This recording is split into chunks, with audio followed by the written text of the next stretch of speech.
Thank you.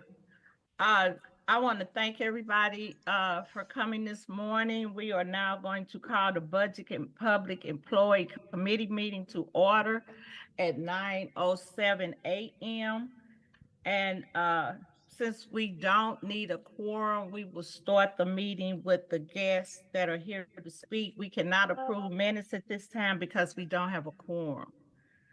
And so our first up is the airport. Would you like for me to call the roll? I'm sorry. Yes, ma'am. I'm sorry. Alderwoman Boyd, Present. Alderman Odenberg, Present. Alderwoman Velasquez, Alderwoman Sanye, Alderman Aldrich, Chair Spencer, Alderwoman Velasquez, Present. Alderman Aldridge present.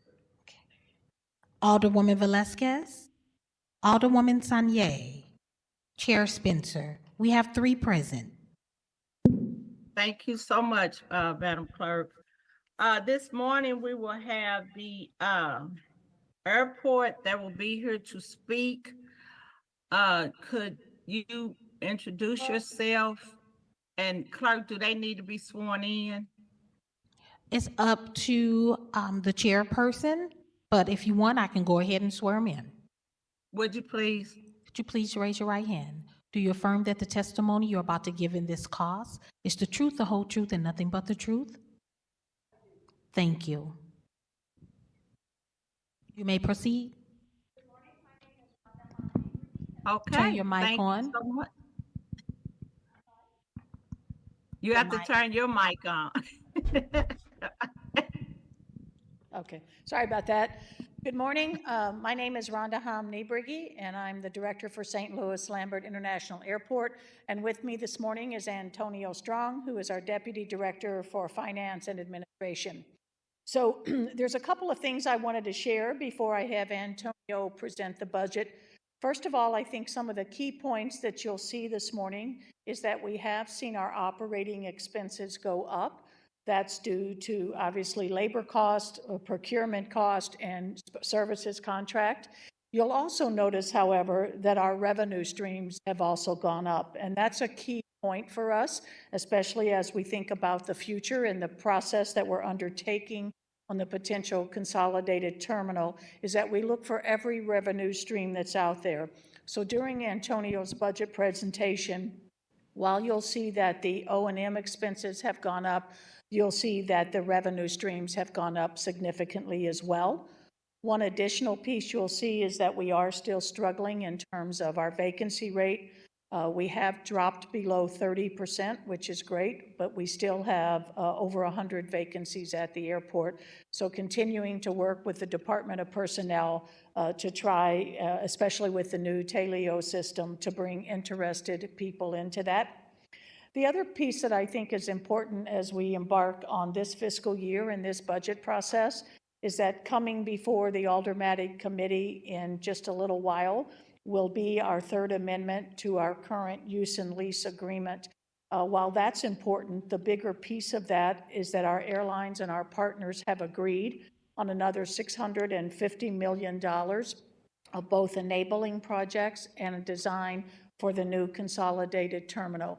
So as we think about this budget, we're very cost-minded in terms of being able to save all cost where possible, and then also very revenue-generated minded on trying to think about those sources of revenue that we can bring in.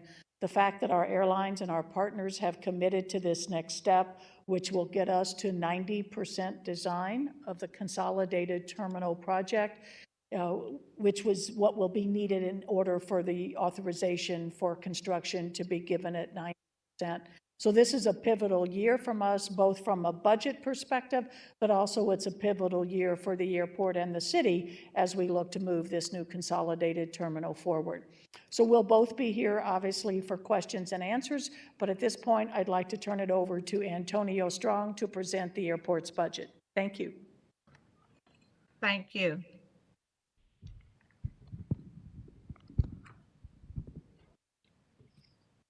Good morning, Budget and Public Employees Committee.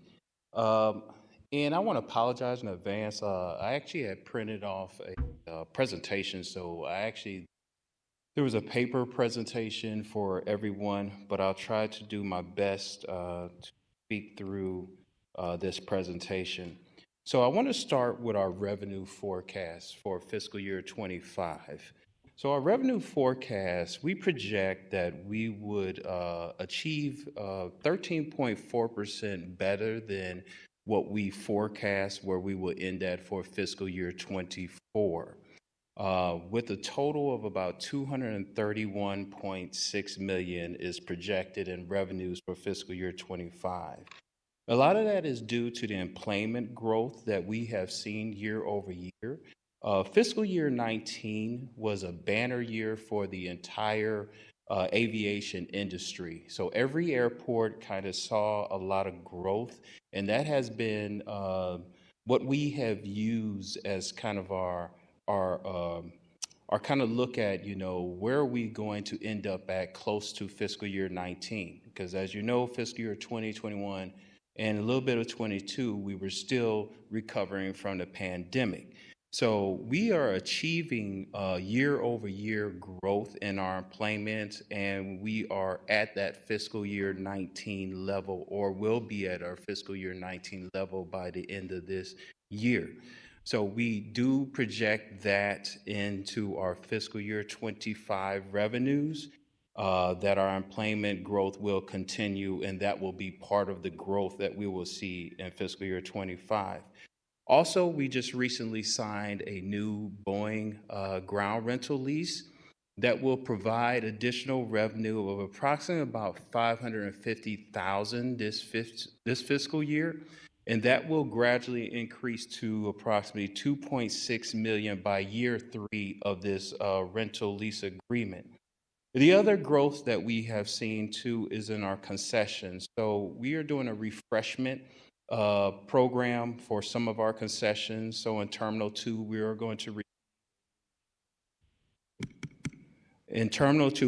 receive a new Shake Shack. We are going to receive a new Payway restaurant, a Midtown Cafe, and then a new restaurant, which is a partnership between Four Hands and Peacemaker. We will see those new restaurants come on board during fiscal year 25, and we do project those new restaurants will generate quite a bit of revenue growth for the airport. In Terminal 1, we're going to see a refreshment of our Starbucks at the C-17 gate area. And we have a new restaurant replacing Chili's. It's a NASCAR. It's a NASCAR-themed restaurant that will replace the Chili's restaurant, and we believe we will receive quite a bit of enthusiasm and growth at that restaurant. And then we also increased our parking rates last year, and this will be the first full year of our parking rate increase that we will anticipate in fiscal year 25. So we do anticipate overall airport revenues will be about 231.6 million, which is about 13.4% of our projected where we believe we're going to end up at for fiscal year 24. So that's revenues. I'm going to switch over to our O&M, operation and maintenance expense budget. So our overall operating and maintenance expenses, as you heard the director speak, due to inflation, labor rates, supplies, everything has increased over the years, and so we bake that into our O&M expenses, our budget for this year. So we do believe that our O&M expenses will be approximately 9.4% more than last year. Our debt service also is increasing slightly with another about 9.4% increase. So the grand total of our O&M and debt expenses is increasing to 9.4%. The total O&M budget for fiscal year 25 is 231.6 million. What I also had in the package was just a few of the comparisons between fiscal year 25 and fiscal year 24 that kind of highlighted, what were the major increases or decreases from fiscal year 25 to fiscal year 24. I'm just going to highlight a few of them. I'm not going to talk word for all of those items, but from a salaries perspective, we salaries for per performance employees, that is decreasing to 52.9%. Per performance employees are part-time employees at the airport. However, we've had a lot of difficulty hiring part-time employees at the airport. So we have entered into a contract with a firm called Launch, and that Launch contract has been very helpful with us kind of doing an employment contract to hire employees. So they find employees for us on a temporary basis, and those employees eventually, if they want to leave the Launch firm, they can be hired permanently at the airport. So we have seen a lot of success in that. So we've decreased the amount of salary per performance employee budget, and we put more into that Launch employment contract. Also, this is the first year that we actually baked in a vacancy rate factor. Because year over year, we have never fully achieved the fully authorized number of employees that we put into our budget. So we were experiencing almost about a 39 to 40% vacancy rate for the past couple of years. So we calculated a vacancy rate factor that we put into our budget, which is the first time that we've done this at the airport.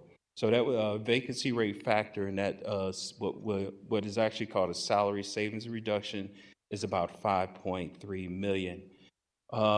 Fleet supplies, there's going to be a decrease in our fleet supplies because we have been purchasing more electric vehicles at the airport.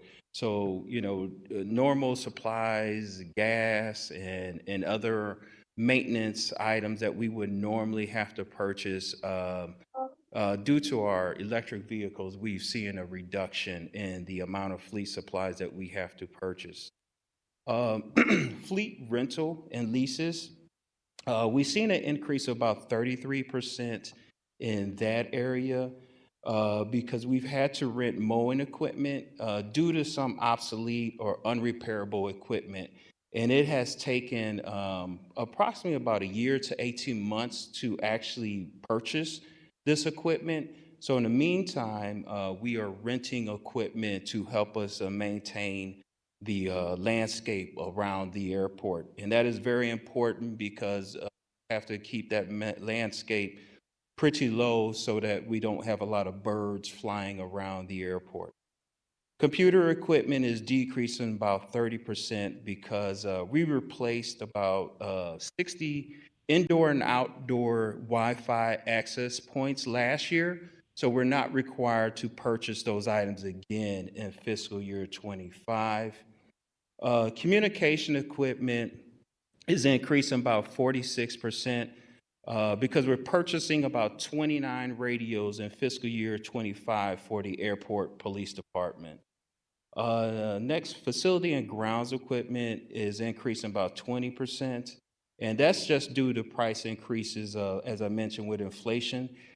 Price increases in supplies and some costs were reclassed from one account to the next. And that is why we're seeing that 20% increase.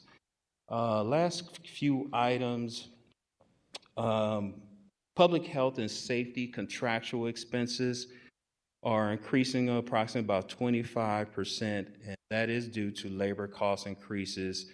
We've also had to add traffic control assistance, specifically in Terminal 2, to keep traffic moving along, and then just required staffing levels overall in that area.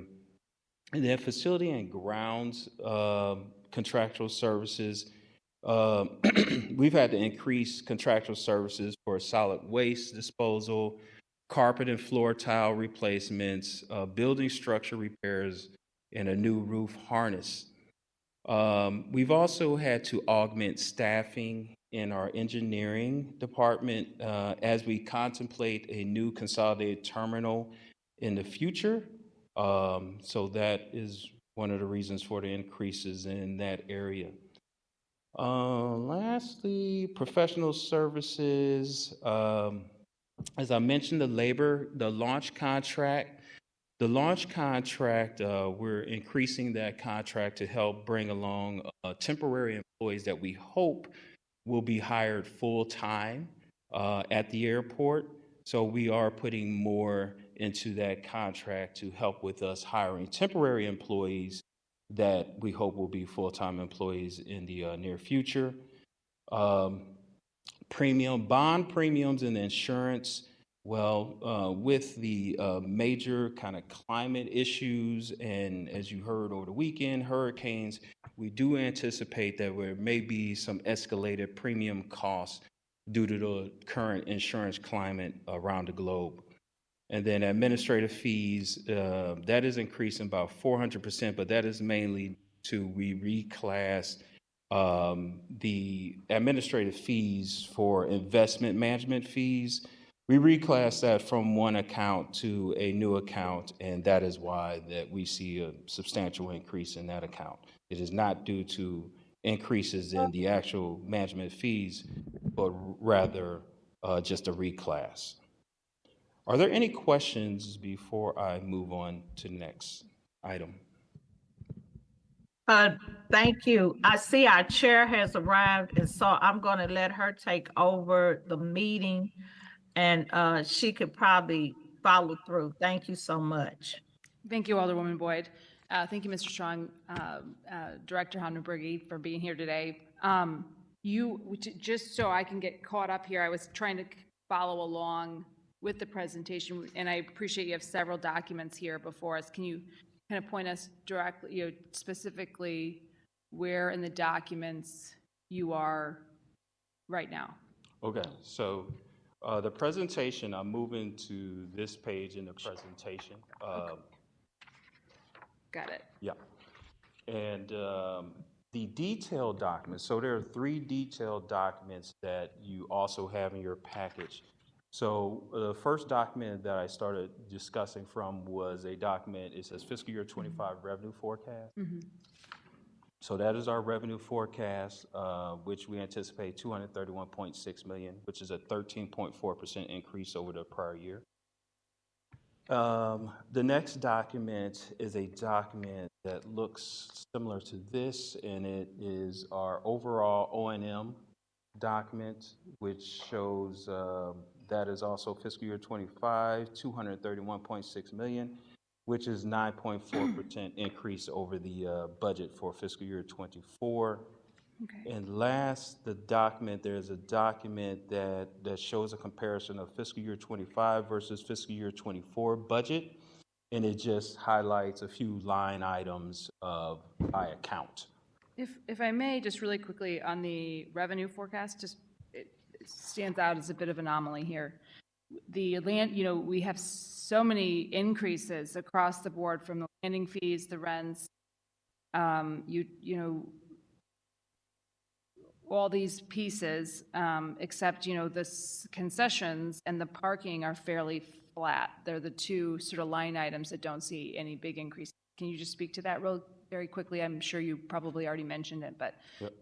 So the first 3 line items that you see at the top is all related to. So that is due to employment growth that we are seeing at the airport. So right now, if you look at between a fiscal year or calendar year perspective, you see a year-over-year employment growth of 7 to 9%. So that employment growth is coming from aviation growth. As we see more employments, we will also see more growth from the airlines and their aviation revenue. So that is what's achieving all of those percentage increases that you see from the prior year. And then also, as I mentioned, 2019 was a banner year for the aviation industry overall. And we're almost back to that level of 2019. in this fiscal year or next fiscal year. We think we'll actually probably surpass where we were in 2019. So that is baked into the projections that you see here. So that's why you see so many large increases. Now, when it comes to, well, there's also a large increase in our rents other, and that is to that new Boeing ground rental lease. So that will provide additional revenue, about $550,000 in fiscal year 25, but it will gradually increase to $2.6 million by year 3. Concession growth. So we are refreshing our concession growth program. So we might be a little bit more conservative in that area than where we should be, but you will see new restaurants in Terminal 2. So you'll get a Shake Shack, we're gonna get a Payway, we're gonna get a Midtown Cafe. We're also gonna receive a new restaurant, the Four Hands and Peacemaker Grill will go into Terminal 2. So we anticipate a little bit after fiscal year 25, those restaurants will be open and we will see that additional revenue. Now, like I said, it might be a little bit more conservative, but I'd like to be a little conservative when it comes to our non-aeronautical revenue. But also in Terminal 1, Starbucks at C-17 will be refreshed, and we will see a new restaurant, the NASCAR Draft House will be replacing a Chili's restaurant. And one additional thing, Chairwoman, on that is while we see the passenger growth larger, we are constrained in our ability to build more concessions. So all the concessions that we're talking about and Antonio mentioned are replacement facilities. So while we think the new facilities and the exciting new things is going to increase the revenue, based on our current airport and our layout, we just don't have the ability to expand concessions to meet the growing demand. It's one of the challenges we have with the existing facility. So that's why you don't see that revenue growth in the concession side as heavy as the landed weight or the passenger enplanement side. There's just not room to build it. Okay, thank you. And just really quickly on the parking side, remind me, are we handling parking through the airport, or who is ultimately in charge of parking at St. Louis Lambert? So we have a parking contractor, and they manage our parking. So we did increase our rates last year. So we are going to see a full year of that rate increase. But again, trying to be a little bit more conservative on the conservative side, we do anticipate a little bit of growth in that parking, but it could be substantially more than what our projections are. We're a little conservative. And we also determine with our parking operator, we set the rates. We have them do a lot of market research and trends across the country, but we determine at the airport the rates that we set for our garages and our lots based on input and trends that's going on.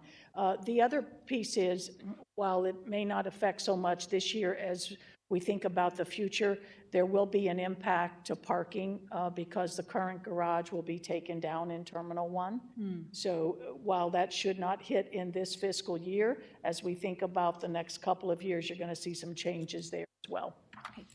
And just, as the director mentioned, being constrained with concessions, we're also constrained when it comes to space in our parking. So like if you're in Terminal 2, parking garage, that is almost a sellout every day. And we just can't expand right now. And so we're kind of constrained with what we have right now. Okay. Thank you for that diversion. City. Thank you for no accommodating that diversion. Okay. So the next part of the discussion, I was going to talk about our budgeted positions. So as you can see, from a high of fiscal year 11, we were at 500 positions. But the airport has done a great job of trying to control the number of positions. And we've gone down to where we are now, where we're projected in fiscal year 25 to 521 positions. There's a little bit of an increase from the prior year, but that's because we also just brought on a new Title VI coordinator. That new Title VI coordinator will be responsible for handling any kind of discrimination cases at the airports. Then we also had a promotional position at the airport that we also, well, actually, we had 2 promotional positions at the airport that we had to add in for fiscal year 25. But what we will do is the promotional positions, those individuals will move into those positions, will not fill the other 2 positions that they're promoted from. The next slide is federal relief grants, because this kind of just shows you, you know, where we are as far as like our federal relief grants. So we were awarded for pandemic relief grants a total of 132 million. So this page kind of breaks it down by the CARES Act, the CARISA Act, and the ARPA Act. And we did also receive some FEMA funds. So that was a total of 132 million. If you move over to the far right, you can see that the only amount that we have remaining is the CARES Act's about 3.9 million, which we have actually are going to use that for a capital project, Emergency Operations Center, which is, I would say, probably about 80% complete now. But we will use those funds to complete that Emergency Operations Center, which will be at the base of Terminal 1 in the bottom level of the airport. So we have completely utilized all of the federal relief grants that were awarded to the airport. And then the next item is the Bipartisan Infrastructure Law Grant. This was a 5-year grant of approximately $16 million each year for that 5-year period. We are planning to use that for the reconstruction of runway 12R30 left that we will be using the Bipartisan Infrastructure Law Grant for.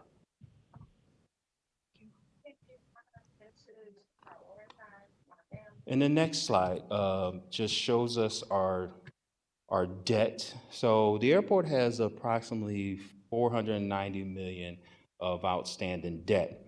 But this also shows you, again, graphically, you know, where we were in 2012, where we were at $834 million of debt. But, you know, with prudent taking advantage of refundings and lower interest rates over the years, bonds were callable throughout the years. Now we're almost like 40% less than where we were about 12 years ago. So as of fiscal year-to-date 2024, we have $490 million of outstanding debts. Next page, which just shows you graphically debt service. I believe this slide is probably about a year old, so it showed a substantial drop in debt service in fiscal year 32.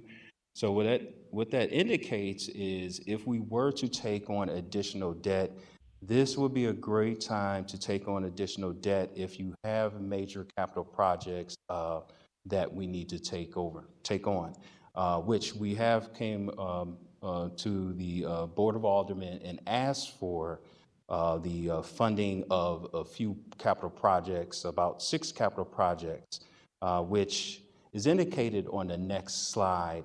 So on the next slide, this actually shows an overlay of those capital projects or that debt that we asked for approval from the board. So we asked for approval about $256.8 million. So the blue line shows you the layering of that new additional debt on top of what the debt service that we already had outstanding. But this also shows you that even with the new debt, you see a substantial drop in our debt from the years 2031 to 2032. And all the way down to 2035, it levels off to approximately about 30 million a year, which is substantial because we're going to be at about a high of about 70 in 2025. So that is more than a 50% drop in debt service. So as we talk further about a potential consolidated terminal project, this also shows you that the airport has the ability to take on additional debt for construction of any major projects in the future because we have a substantial drop in that debt. And then the next slide. This is just kind of for those who are new to the board. If you're not familiar with the airport, these are the funding sources that the airport receives. So there's primarily like 5 funding sources for the airport. The first is airline rates and charges. So what we do is we actually take this budget and we put this into a model to determine what should we charge our airlines for landing fees and terminal rental rates. So that is what we use to fund the airport. Number one is, I talked about aeronautical revenue. We do an airline rates and charges calculation based upon this budget that we're asking for your approval for. The next is Airport and Airways Trust Fund. So that is actually what we refer to as our airport improvement grants. So we receive airport improvement grants from federal agency, FAA. And so the airport received about $36.9 million in 2023 for runways, taxiways, or any security improvements around the airport. So that's a major source of funding for the airport, is airport improvement grants from the federal aviation industry. Passenger facility charge user fees too. So as you travel as a passenger, there's a charge of about $4.50 per ticket. And that funding is how airports help improve their terminal. And we receive about 439 cents is received by the airports to provide terminal improvements. And 11 cents is retained by the airlines from that $4.50 charge, which comes from traveling passengers. And then next item is non-aeronautical revenues. So as we talked about, like concessions, parking, food and beverage, any other kind of retail operations, that is how the airport receives funding to operate. And then lastly, general airport revenue bonds, which is how we fund our capital improvement programs. So none of the funding for the airports come from taxpayers. This is actually self-funded. We do not receive any tax resources from the city or the citizens of the city. The next page is, as a recipient of federal grants, these are some of the assurances that the federal aviation industry, federal aviation department administration makes sure that we have to achieve. So as an airport sponsor and airport management, that means the city and airport management, we need to ensure the airport operates in the best interest of all stakeholders. And it also requires that the airport is self-sustainable. So it encourages all airports to be self-sustainable, which means all operational expenses are covered by airport revenues. And we do not, as I mentioned, receive any tax revenue from the city. And then lastly, with FAA grant assurances, as an airport, we have to operate under several different federal regulation, advisory documents, industry best practices, FAA orders, and TSA security directives. And then lastly, again, there's a stipulation that all revenue generated on airport property is required to be used for the operation of the airport, and we cannot divert any of that revenue. But there is one exception. If you turn to the next page, there is something that we pay called an airport gross receipts tax. So federal law restricts the use of revenue generated in an airport that has received federal assistance. However, this federal revenue use restriction was enacted in 1982.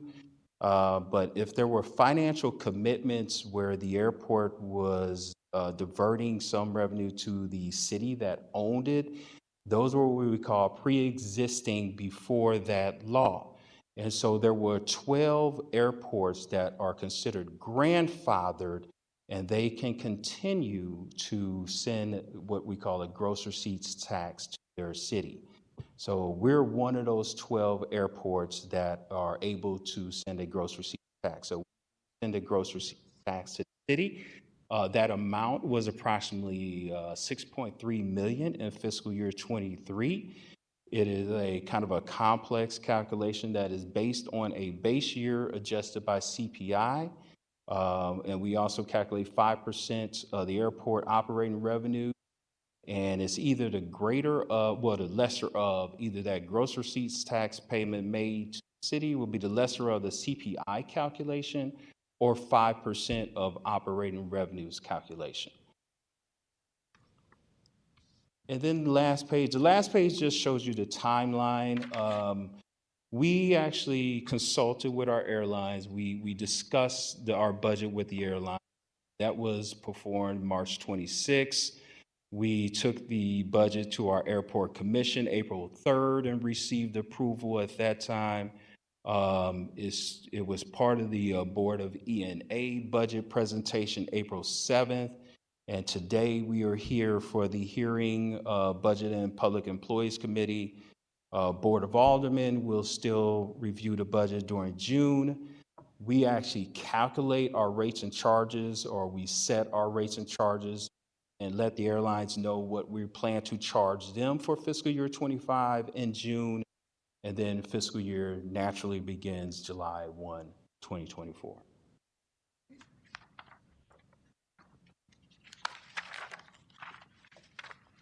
Okay, thank you. Does that conclude your presentation from Yes, this that packet? concludes. Did you, I appreciate you going through this and providing all these documents for us to kind of review. Did you have the opportunity to go over some of the improved enhancements or plans as we're moving forward, just to sort of educate this committee as we're considering your budget here this morning? Sure. I just spoke briefly to it, so I didn't go through it in great detail. So I think the first piece to talk about, and Antonio mentioned that we're in the current process of a bond sale right now. Those projects that we're working on, we would need to do whether we keep our existing airport or whether we move forward with the new consolidated terminal. So we're designing and constructing a new airfield maintenance facility. We are designing and constructing a new central utility plant. Both of those facilities were built in the late 50s, and so their time has come. We are designing and constructing a new west de-icing pad, which will be our future location for all aircraft being de-iced. And then we are demoing the vacant Missouri Air National Guard. One additional comment is I did ask the state to put in their budget the demolition cost of the Missouri Air National Guard. It's about $7 million to demo that building. It did go through the House and the Senate, and the state budget is now waiting for the governor's signature. But we are trying to show the airlines that we're looking at every opportunity for grants, both on a state level and a federal level, to obviously offset the cost. The AUA and the extension to the current use and lease agreement will be coming in front of the Board of Aldermen shortly. It went through Airport Commission and E&A last week. That's a critical step because the airlines have authorized another $650 million worth of enabling projects and complete architectural design. So that $650 million will cover the design costs to get us to 90% design. At 90% design of the terminal is when the airlines authorize construction. So if we think about the 330 that was approved last year, the 650 that they've approved with this third amendment, which will be coming in front of the board shortly, they've approved almost $1 billion toward the new terminal because all of the enabling projects need to be done in order for us to complete the consolidated terminal. So the timing and the parallel paths that we've been running have worked very well in order to keep it on track and try to minimize the time of the construction process once approved. Okay, and so just kind of going back through the presentation, Mr. Strong was mentioning that this, as we're kind of looking at our debt tapering off, this being a good opportunity, a good timing for issuing new bonds. I presume that was sort of you were sort of indicating what might be coming down the pipeline as far as this new project would be concerned. That is sort of anticipating that with this $1 billion investment on the part of the airlines, we would be able to move forward with the consolidated project. That's correct. And if you look at the one slide, it anticipates the $330 million that we're currently, which will go to market this Thursday or Friday, this Thursday. So that has been already looked at and put into the debt. So as we think about this next tranche of $650 million, some of that will be some federal funding. Some of that will also come in more bond issuances as we think about. So as we issue those bonds, that is where the airline's rate base comes back as we think about what do we do for setting the rates and charges for this year and obviously in year. Okay, thank you for that. What is, generally speaking, what do we anticipate, what can be expected as a ratio between that federal funding piece and the airline piece as far as the investment is concerned on the sort of the structure? Yeah, we probably will only get about 10 to 12% of the total almost $3 billion cost that will be from federal funding. That's grants that we know that we're entitled to. Obviously, we'll go out for any additional competitive grants that are available, but the known would be somewhere in that vicinity of 10 to 12%. Can you remind the committee what is the projected cost of a project that large for the state, for the airport? Right. So it's 2.8 billion is the cost of the project. That does include all of the projects that we've already talked about. It also includes a new garage, a new roadway system, and then the terminal itself. So it's not just the terminal, it's a much broader when you think about the roadway system and the garage.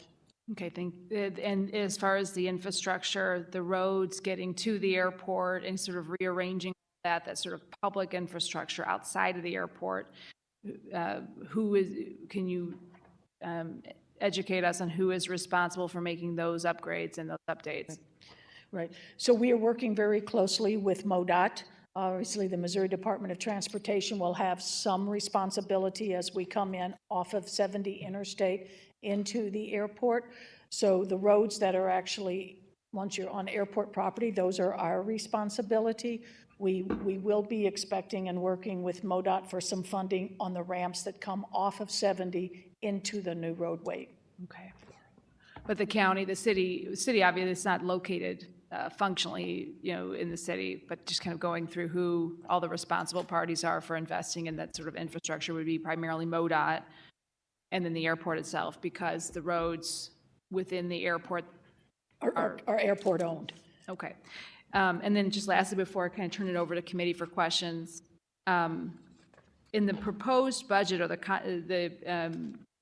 forecasted budget here for fiscal year 2025, are there items in the budget that were not granted, that are missing, that you need to better function or anything of that nature? I see last year's budget and the contemplated budget for this year and no sort of wishful budget that didn't come to fruition. So I just want to make sure we kind of always discuss that with department heads, if there are things kind of missing from the budget, but I don't see a column for that. So if you could just briefly describe that, would be helpful. No, we think we're very comfortable with our budget. There's nothing in there that is missing.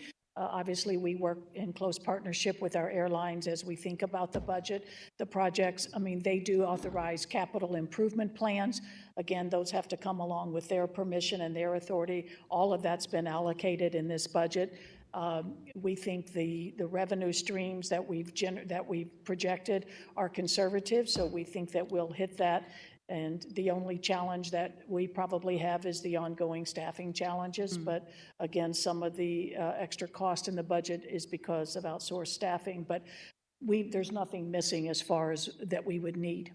Okay, thank you for that. And I'll just add that we have a pretty intense budget season. Like we actually sit down with every single department and go over the budget with operations, engineering, IT. Every single department has a chance to talk about their budget and what their needs are and what can they do without. because we are very conservative and really try to control our budget. And I mean, I'm at the point where I actually have to approve everything that's over $1,000. So we really are cost conscious when we talk about our budget. Okay, thank you. Just for new members here, I know we went through this a little bit last year, but our airport is a little different. You did mention it, Mr. Strong, the one of just 12 airports of, I think, close to 500 nationally. We're one of just 12 that does enjoy an income from our airport because of that grandfather status. I believe we're the first public airport in the nation. We built Lambert with tax dollars originally, with a bond issue that the city voters approved. I don't remember the year, but it was 1927. 1927. Thank you, Director.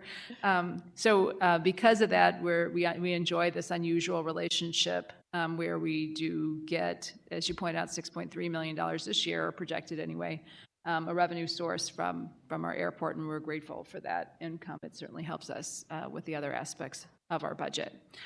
With that, I'll turn it over to the committee for questions going in order of seniority. I believe Alderwoman Boyd. No questions. Okay. Alderman Oldenburg. Hey, thank you, Madam Chairman. Parking was invoked a little bit throughout your presentation. There was a discussion around a new garage. Is that part of the consolidation plan? Yes, it is. The Terminal 1 garage currently has 2,000 spaces.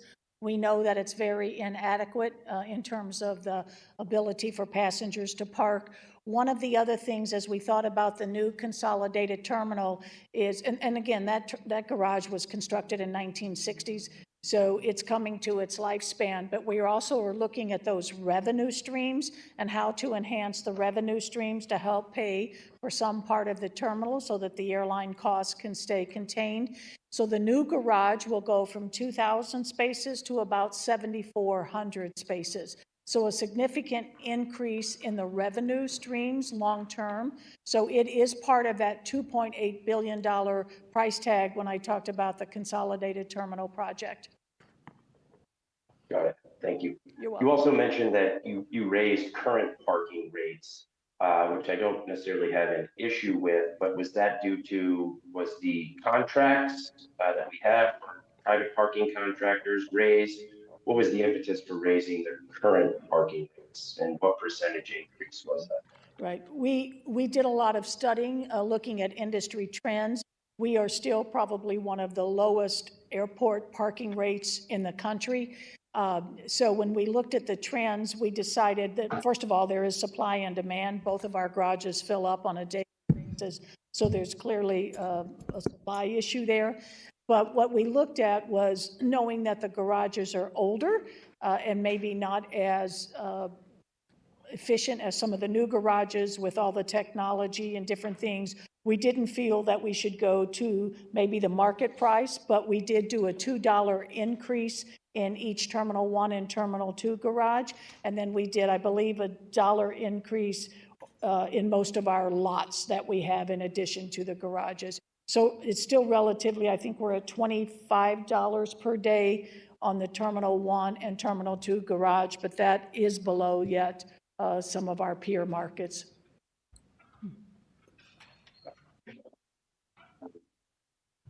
So is there anything in the immediate budget that can give relief to current parking space? And I know this may sound trivial, but majority of my constituents who travel to the airport get frustrated with the parking arrangements. I think you have a fair number of business travelers throughout the region as well, whose companies will gladly pay for the convenience of parking much closer to the terminals. I think there's nothing more that frustrates the business traveler than the shuttle system. So I know that as part of the consolidation plan, potentially that there will be some relief there. But is there anything that can be done in the short term with either this budget or future budgets, I think, to increase that parking experience, i.e. Parking closer to the terminal? Is there Is there potential to where the E-lot is, build a new parking garage, and I'm making things up. But I do know that that can be a source of frustration to a lot of people, the park and shuttle system. And I do think there's a willingness and a swell of demand, especially for the business traveler and families, quite frankly, pay for convenient parking much closer to the garage or having it managed closely. Oftentimes, I know folks have told me that the garage sign says the garage is open and you come to turn around and get to where you want to enter, and it's a separate, different sign that says it's full. And so those are just the questions I'd love for you to respond to. We will be building another surface lot. It'll go out for bid this fall. That'll be 340 spaces. It's not garage, it's surface parking. So if you're familiar with Terminal 2 today, where Southwest operates, there's a cell phone lot there, and there's a number of our cargo buildings. There's a grassy lawn just to the east of that. So that has been approved and is in our capital budget. And so that will go out for bid this fall. Construction will start, and we anticipate that being open late spring to early summer of next year. So that will provide 340 more close-in spaces. It's not That's enough, great. but it's a little. No, but that's a great answer. I mean, you're recognizing still the demand as well. So I appreciate that. Okay, that's all I have. Thank you. Thank you. Alderwoman Velasquez. I have no questions. Thank you. Alderwoman Saunier. Thank you for coming here today. Firstly, I really like your blazer and your pearls. Well, that's first. They're really cute. I would wear that. I just had a question about just some things I think that people are talking about because of some changes happening at the airport, not necessarily directly tied to your budget. But could you talk about some of the pros and cons of the airport consolidation for the terminals? Sure. There's very few cons. Actually, I can't think of any, and there's many pros to that. So I think the first piece is if we think about airports today and how they operate, if we think about revenue stream potential, if we think about consolidated checkpoints from a manpower, from the TSA, also from equipment savings, all of those things are challenges we have in our existing terminals today. We know that the two terminals in themselves, while Terminal 2 is for the most part dedicated to Southwest, and some people do like that independence if they just fly Southwest, we know that with that single-sided terminal, our biggest challenge of growth with connecting traffic is butting up against our opportunity with Southwest. So if you think about connecting traffic, Southwest is 60% of our market share. They're now 35%. Connecting through St. Louis. We want to continue to grow that. And if you look at Terminal 2, where they operate, that terminal is single-sided. So 186 seats on their aircraft, most of them are full. If you've got to get off the aircraft and you're in the back, it's 20 minutes. If you're connecting, you could go anywhere from E4 to E40, which is a mile walk. So we're butting up against that opportunity to continue growing connecting traffic. That is the biggest thing we have to think about in our future. How do we continue to grow? And we know that at one point in our past history, we were a large connecting point, and that is starting to grow back to that, and we need to offer that opportunity. Also, from the revenue standpoint, we just talked about the garage. We're leaving a lot of revenue on the table because of the lack of spaces in the garage. The same thing from a revenue perspective for food and beverage and retail. We do not have, based on when our terminal was built and designed, the airplanes were much smaller, the concourses are much smaller, and the gate hold room areas leave very little for room for design of food, beverage. So the new terminal is designed with 60% more opportunity for food, beverage, and retail. What does that mean? That means that you've got potentially 60% more opportunity for revenue streams there. So as we think about how airports are operating and the expectation of the consumers these days, It's all about the experience. It's all about looking for choices and options, and it's all about, from an airport perspective, efficiency and revenue. So I think our consolidated terminal will provide all of that. You know, we are keeping the historic domes, which are noted throughout the world as one of the most iconic faces of any airport. So the domes will stay and that historic lobby will stay. It's a huge lobby. It'll be redesigned for the way people are checking in for now and the future. So the lobby will get redesigned, but that piece will stay. Everything else will be new into one efficient consolidated terminal. And, you know, the checkpoint will be right in the center of the concourse. So if you think about this, up to 62 gates, all dual-sided, your checkpoint will be right in the center, so there's no confusion on which checkpoint do I go through. And once you're through that checkpoint, you can enjoy all of the food, beverage, and retail on the entire corridor versus just your limited concourse. So that's another key piece to thinking about that customer experience. And the furthest walk from the checkpoint to the end is 10 minutes, and there will be moving sidewalks. So while it's a long dual-sided terminal, it's also very efficient for the consumer from a walk perspective. Thank you. And you mentioned staffing challenges. Do you know, is there a minimum wage for our airport? Yes, you have to be 18, and remember that any employee who works at the airport has to do background checks through federal screening as well. Wage, like pay. Oh, pay. Oh, we Wage. have the same living wage that the city, we have to have the same living wage. So I think this year it's $21.60, I believe, which is the city's living wage. Okay. All right. Thank you. I thought you said age, my apologies. That's okay. Thank you. Alderman Eldridge. How you doing? Thank you, Director, for being here. Also like the blazer and pearls, I will wear them too. Two questions that I have. I don't know why I'm going blank on them. One, so going to the renovation or the consolidation of the airport, what impact would that have on the metro? Would the MetroLink still run through both terminals? So the MetroLink will stay, and the new terminal, that eastern. Or actually, it only runs through one terminal, right? I'm sorry? I said it would still run through that Southwest, I believe, or is it? Yeah. It runs through both. Today has two stops. It Okay. comes to Southwest in the garage, and then in Terminal 1, it actually comes into the terminal. For the new consolidated terminal, it will be built right into where the Terminal 1 entrance is, so there won't be any more garage traversing because the new terminal will have the MetroLink directly into the terminal. Gotcha. And then for the second question, earlier you guys talked about like vacancies, something of like this is the first time you built in a vacancy. What was it called? Break factor. Could you explain that more of like what that is and maybe the impact that it may have? Yeah, you want to jump in? Sure. So we are fully authorized, well, we're asking for fully authorized of 521 positions. So what we normally would do is our budget would include the budget for 521 positions. However, we never achieve that total amount of fully authorized positions because we're experiencing of about a 49% vacancy rate. So what that means is we never spend all of that money that we budget for. So what we've baked into our budget this year is a vacancy rate factor, which means we've looked at over like approximately 4 years and determined that, you know, this is the amount of budget money that we're not spending.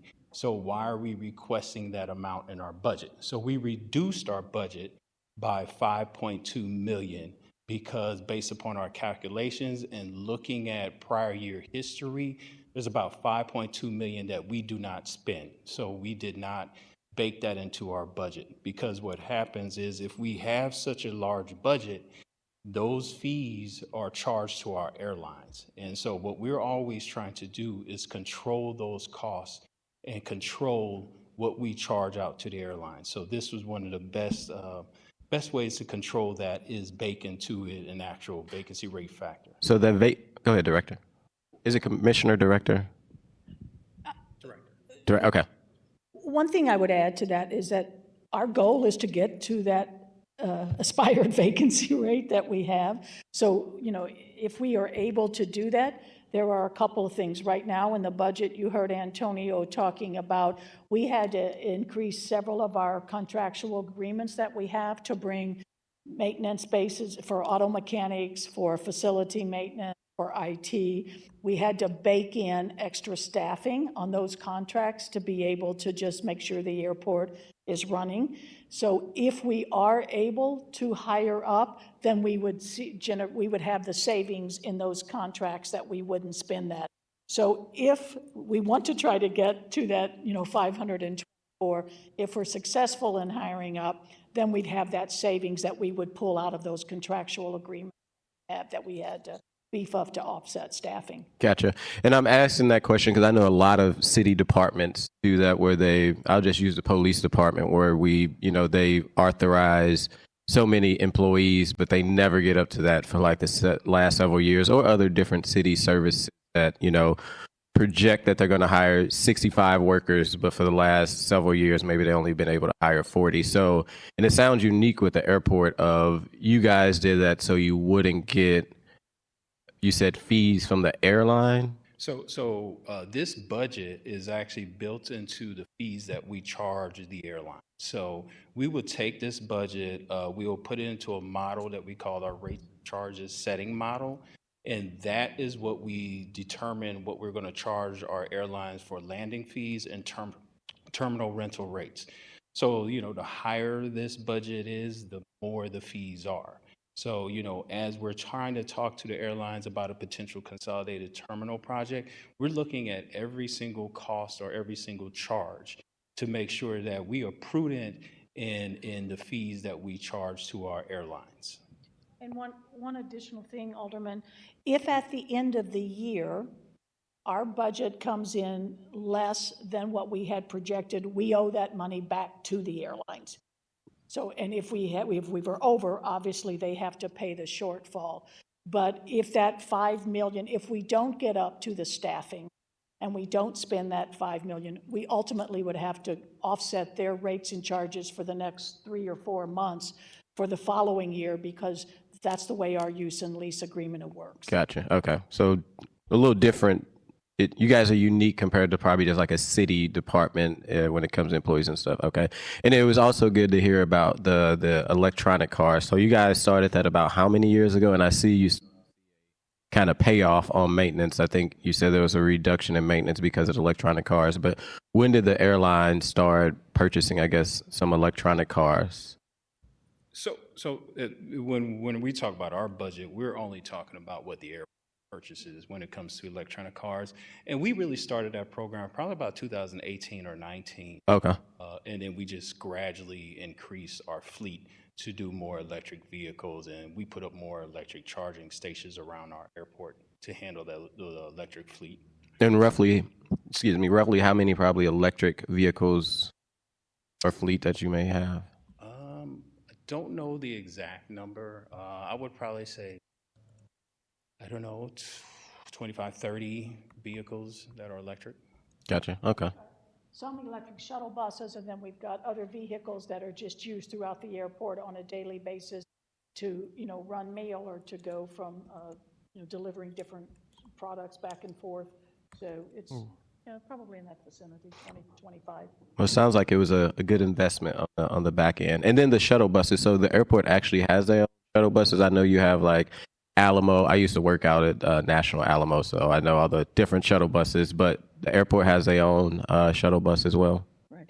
So we own all the parking lots and garages. We outsource the management of that, but all the equipment we purchase and own. So for instance, when you see the Super Park, which is the shuttle buses that run between the terminals and between the parking lots. Mm-hmm. Those it comes out of our parking revenues. That's how those are purchased. But we have been purchasing more of the electric shuttles as well. Would it make more sense in the long run to, instead of contract out like to Super Parking, since you guys own the parking lot, to eventually get shuttle buses in St. Louis City Lambert Airport have their own shuttle where the shuttles are you all and also like the workers, instead of like contracting it out to Super Parking 1, 2, and 3? Or has it just ever been a thought? So I don't know if it'd be a revenue saver. I was just curious of if you own the lot, why not own the shuttle too? So many airports operate under agreement with parking services.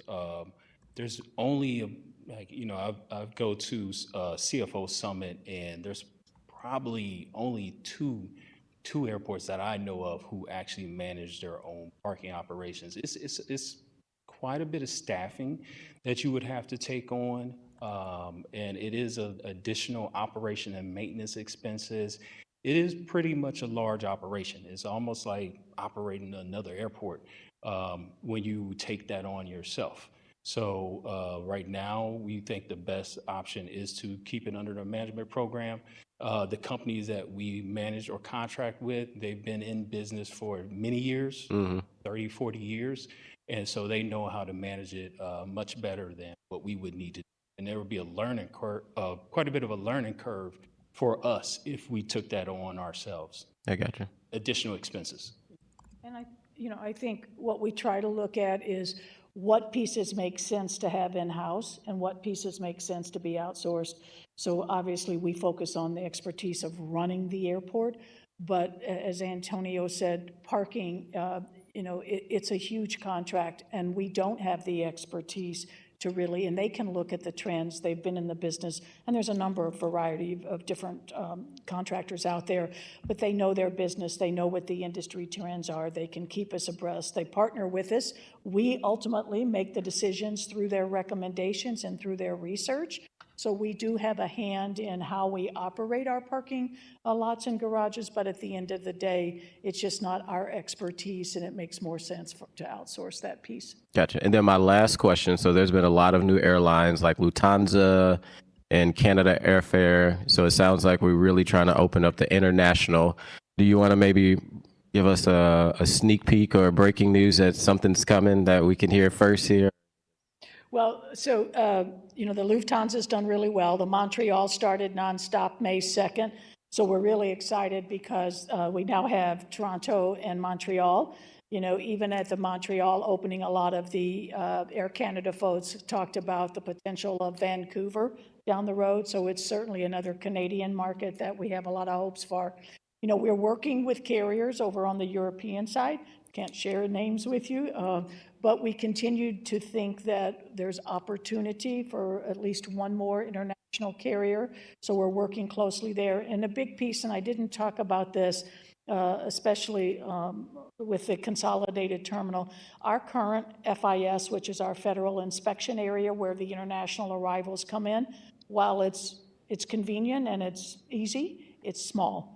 So if we think about the new consolidated terminal, we'll have a much, much larger international arrival area that will have 6 international gates feeding directly into it. So as we think about the future and we think about the potential for growing more on the international front, we'll also have the facilities to accommodate it. And are we also looking at that on the domestic front, like more direct from instead of always having to go to Chicago and then like out to somewhere else? Are we? So we do have June 18th, we have a new airline starting, Avelo. So Avelo. Avelo? Avelo, A-V-E-L-O. Breaking news here. See, I was trying to get some break, but go ahead. So they'll start flying to New Haven, Connecticut, where the home of Yale is. So if you look at their market share, they're all up and down the East Coast from top to bottom, all up and down the West Coast from bottom to bottom, top to bottom, but they're really nowhere in the center of the country. So we've been working with them a while. So we're the market they chose to really think about expanding more into the center of the United States. So while this is one market and it's only 4 days a week right now, if they are satisfied and happy that they can grow into that, more center of the country, I think we'll have a good opportunity with them. We've also seen, Southwest continues to grow, and not so much on new markets right now, but certainly on added frequencies into market. We've seen United grow almost all of their aircraft up to mainline, so they are up 13% in seats. Not necessarily new destinations, but much larger aircraft. And we've seen the same thing with Delta and United. Frontier is now up to 10 markets. That was an airline that 5 years ago was flying 3 markets. They're up to 10 markets now.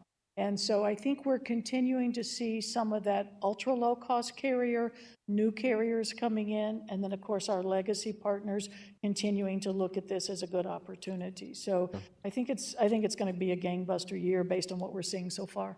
Well, thank you so much, Director. I think I've only heard positive things about your leadership and your team, and it's clearly shown in this budget hearing. And then just one last comment. If we could try to expand, I got to give some love to my Puerto Rican colleague. I think on Saturdays is the only like direct flight from St. Louis to Puerto Rico. So if we can get some more of those going, that would always be great going. We'll work on it. All righty. Next budget year, I'll come back and we'll see how many we got. Thank you so much. You're welcome. It looks like we have a follow-up from Alderwoman Saunier. Okay, I don't know if it's a follow-up because it's not necessarily on what you said, but you were talking about like the vendors in different places in the airport, and I know I've seen things about initiatives to attract like more minority and women business owners to be a part of vendors. Are there any requirements for us as an airport that say how many minority women business like vendors we have to have? And can you talk about some of our own, like where we are as far as how many minority women business owners there are now operating in the airport and some of the initiatives we're working on to get to where we want to go? Sure. So, we have, if it's under any federal contract, we have to set what we call ACDBE goals, which is airport concession. So our food, beverage, retail, rental car, all of those are under a federal guideline. And so we work in conjunction with the FAA to set the goals for those. If it is a construction project that we are receiving federal dollars on, then it falls under the DBE, which is the Disadvantaged Business Enterprise. Again, because we're receiving federal funding, we set those goals with the federal government. Anything else that we have, so like a professional services contract or a marketing contract, some of the like elevator maintenance, all of that falls under the city's requirements of M&W. So, the used to be the 25 and 5, now we've got the various ranges in there. So we have to meet all of the requirements and work toward all the goals, whether it's on a local level or whether it's on a federal level, depending on the contract and or the service.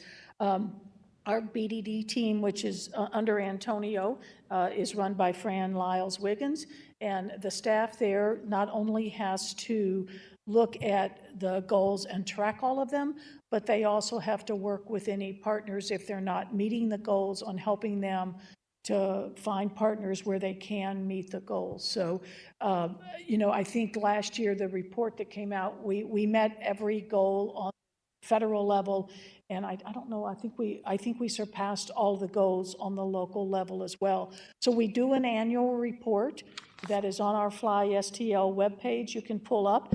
Tell you for last year all the goals that were set and the goals and the dollars that were spent. Thank you. And obviously with the new project, that would be a big piece if we go forward, obviously. That's why I was asking. Yeah, so Okay. But it again falls under pieces that are federal and pieces that are local because we've got different requirements. Thank you. Do we have any follow-up questions from the committee? Seeing none, I just wanted to circle back on the staffing issue. We've been periodically looking at reports from our personnel director, looking at staffing across the city board, so across departments. The last report we had showed a staffing level of the airport of around a vacancy rate around 34%, and you mentioned a vacancy rate of 49%. 39 to 40%. And actually, okay. and Antonio probably hasn't seen the report. The report last week does have us down to 29% Vacant. So vacancy rate. Okay. So it's still over 100 vacancies. Okay. But we just, our new human resource manager came on, and so we sat down and worked through the report. We have seen a number of people come on over the last month and a half. So it is at 29% right now. Okay. Okay. It was as high as 49 a couple of years ago. It was really challenging. Okay. But we're moving in the right direction on that front. Director, I think what would be, one thing that might be helpful, we have several, not new at this point, but newish members of the board. Just a little history, not now, but I know that you have some presentations showing the number of flights coming in and out of Lambert. We've talked about increasing those and celebrating some wins on that front, but just to kind of understand the long history, where we were, where we are, and where we're going to, as far as being able to have flights coming in and out of our city, which is certainly a benefit to our residents and business community, and just the quality of life being here. So if you wouldn't mind following up with just something to celebrate the movement that we've seen as far as the offerings that our airport has, it would be very, very helpful. Okay. Thank you for being here today and presenting your budget. We're glad that it meets your needs, and we're looking forward to some of the changes ahead with Lambert. Thank you very much. Okay. And with that, that concludes our first department of the day. I don't have my schedule in front of me, so please forgive me. I believe we have STL TV Communications Department up next. I was a little bit confused because I also see Kurt Scobie. Okay, great. Excellent. Well, just as a reminder to introduce yourself, anybody here from your team that you'd like to have present with you, where in the budget we might find what you are likely to go over with us today. And please feel free to proceed. Good morning. Good morning. I'm Donna Brooks Sanders, and I'm the Communications Commissioner for the City of St. Louis. And Kurt Scobie is the Director of Public Utilities, who is my direct supervisor. So that's why he's here today. Often forget that connection there. connection. So our Communications Department is Division. Division. Yes. Is considered a public utility in a way, in an organizational way. It is, because part of what we do is regulatory affairs. So we work with we have the responsibility under Board Bill 2364 to provide oversight for all telecommunications companies who build in the city right of way. So that's where the two, I think, marry at this point. So Well, thank you for that history. It was even not immediately remembered by myself. So okay. And also joining me today will be Andre Holman, who is the station manager for STL TV. So he will also have some comments. We do have a quick little presentation. We are the communications division, so we're a little extra today. So if you're ready, we've got about a 2-minute piece that just kind of introduces you to STL TV and all the work that we do. excellent. We're excited to see it. Okay, great. Lauren. Ms. Brooks, could you also have your presentation sent to the clerk? I can. Thank you. I do have it in writing as well, so I do have hard copies. Do you want those? Sure.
Of course, the communication division has a technical. Oh, no. We're having technical difficulties.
Okay, we'll let her work on that. Technical difficulties, they happen in the business.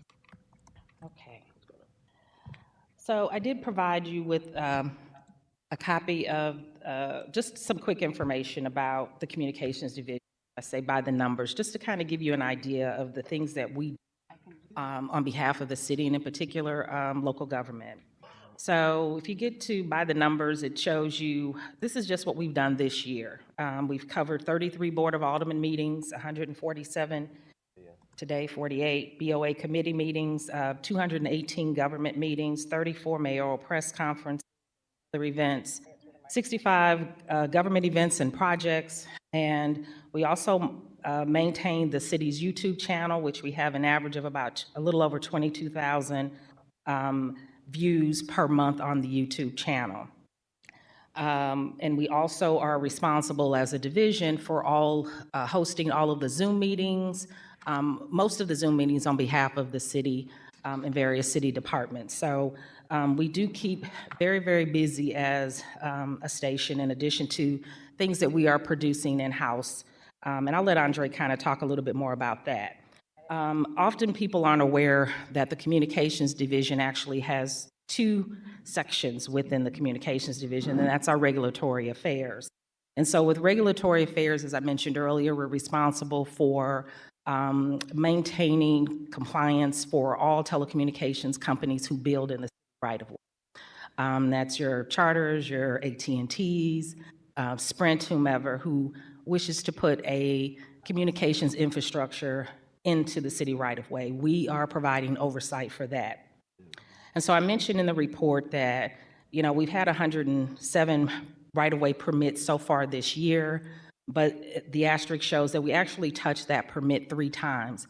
The first time we touch it is when it's applied for. We actually go out and walk out each site with the contractors. Secondly, we go back while construction is taking place to ensure that there's compliance. And third, once the project is complete, we go back to ensure that everything was completed and restoration was properly in place.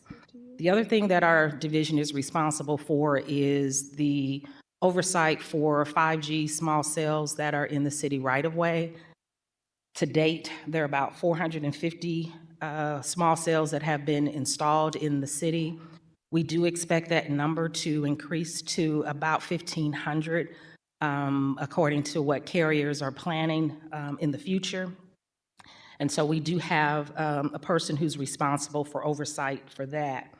And we do also have what we call 21 right-of-way telecommunications contracts. So those individuals or those companies that are building in our right-of-way have actually entered into contracts with the city in order to occupy our city right-of-way.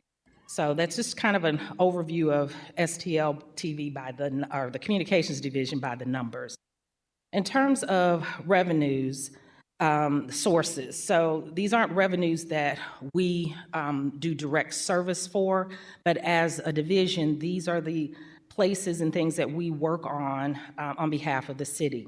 So as I indicate here, cable franchise fees make up about $1.7 million. This is the source of funds that are used to appropriate our budget each year. We're also responsible for the collection of the right-of-way fees. And as I mentioned, these are the permits that take place, things that go on, but some of these numbers you don't always see, and I think it's important for you to know how these revenues are coming in. The right-of-way fees are not part of a revenue for the division. They are put directly into the general fund. Then we're also collecting funds for our IoT, Internet of Things technology, also our 5G. And the city is in an agreement with an entity that I'm recommending that ends at the end of the 5-year term, a couple of months, where there's a revenue share. So there's an annual fee that we collect of $150 per small cell that's in our right-of-way.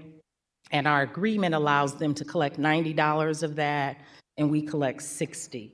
So there's a little over $400 small cells that have been put in the city right of way, and this is the amount that we would collect annually. However, for the coming year, if the board is in agreement, we will no longer contract with that company.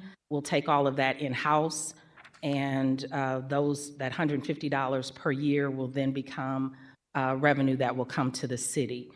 That's still in the works, but hopefully the Board of Public Service will be in agreement with that action. And finally, we earn reimbursements. So there are some things that we do relative to assisting city departments. Health department is a main department that we work a lot with. They get a lot of grant money. They plan for a lot of marketing and communications work. And so we do assist them through interdepartmental agreements that we have in place. And then there are some other things that we do also, and we earn an average of about $150,000 a year. This is important because this helps to supplement what we don't get in our appropriated budget. And so, unfortunately, some of the things that we end up having to pay for, while we're not an enterprise account like the airport or the water division, we are just a special fund. But as such, there are certain things that we are expected to pay for. For example, our HVAC system went out last year. It's about $45,000. We had to figure out how to pay for that from the communications division budget. Just recently, we had a window that broke. It was $2,500, not much, but none of that is baked into our budget. So when you look at our budget outside of personnel, there's about a little over $70,000 that we have to operate. That's to repair equipment, purchase equipment, pay for our janitorial services, which are 4 hours a week for a 9,500 square foot building. And about 30 to 40 people in and out per day. Doesn't really give us a lot of sanitary support around keeping our building as clean as possible. But those are some of the things that we have to deal with and address that are not baked into our budget. And part of that is because when we get our budget appropriation, I've not had success in getting our budget increased generally. There have been some special projects, certainly, that we've had success in getting because they've been necessary. For example, a couple of years ago when we went and got closed captioning, we were able to get that as a service because it is required as a municipality to make sure that we have closed captioning available on the channel. But generally for operating, we've had challenges around that. So on my budget needs, and I know this isn't really where we get, but I just wanted to let you know what we need because it is a need that is out there. And so I've got about 5 items here that I'm looking at. One of them really is for the video production specialist full-time. We are not paying those individuals what is considered the livable wage for the city, the minimum livable wage, which is $21.60. We only pay ours $18.61 an hour. So that's something I think that needs to be addressed. I also would like to see per performance. We rely on per performance individuals to bring their expertise as talent, as editors, as writers and producers to assist us. We have a small pool of individuals who actually work for the division. There are 6 full-time video production specialists, an engineer, Andre, and a supervisor. So it's a very small pool. And to sort of put that in perspective, if you look at some of our networks that are 4 and 5 stories high, that's what it takes for them just to do newscasts every day that generally start off with a newscast in the morning that changes just a little bit by noon and maybe a little bit more by 5. But the volume and the variety of programming that we're producing through STL TV is really incomparable to what our local networks are doing. If I only had to do one program that I just had to sort of update throughout the day, that would be great, but that's not what we're doing. We do a volume of programs, and we've almost produced over 500 today. An increase in our overtime. We've got a $5,000 budget for overtime. It's really unrealistic because we have a lot of programming that occurs. Our day is really from 8 a.m. until 9 p.m. And so that's the course of the day that we're trying to fulfill to cover all of the requirements of board meetings and board committee meetings and town hall meetings, you name it. Those things that come up, we just don't have the ability to pay those individuals. And again, the per performance budget is low. I don't have overtime money and equipment. And Andrea will talk a little bit more about those things, but specific to equipment, because we are in the media business, you know, you buy equipment and 6 months later, there's a new version, a new gadget, a new gadget.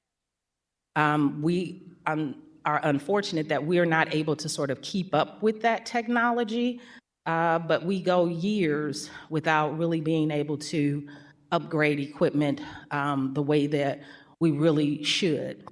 And so it took us a number of years when HD came in for us to finally get to HD equipment and a lot of other things that are involved with that. And then finally, just things around software and subscriptions. Because the appropriation doesn't really allow for a realistic budget, you know, I can't put everything that's in there that's a necessary tool for us to do our jobs. So we look at software subscriptions. Just for the closed captioning annually, it's $7,000. In order for us to have the appropriate licenses that we need for editing, it's another $7,000. And to cable, to do our streaming channel now, it's about $4,000 a year.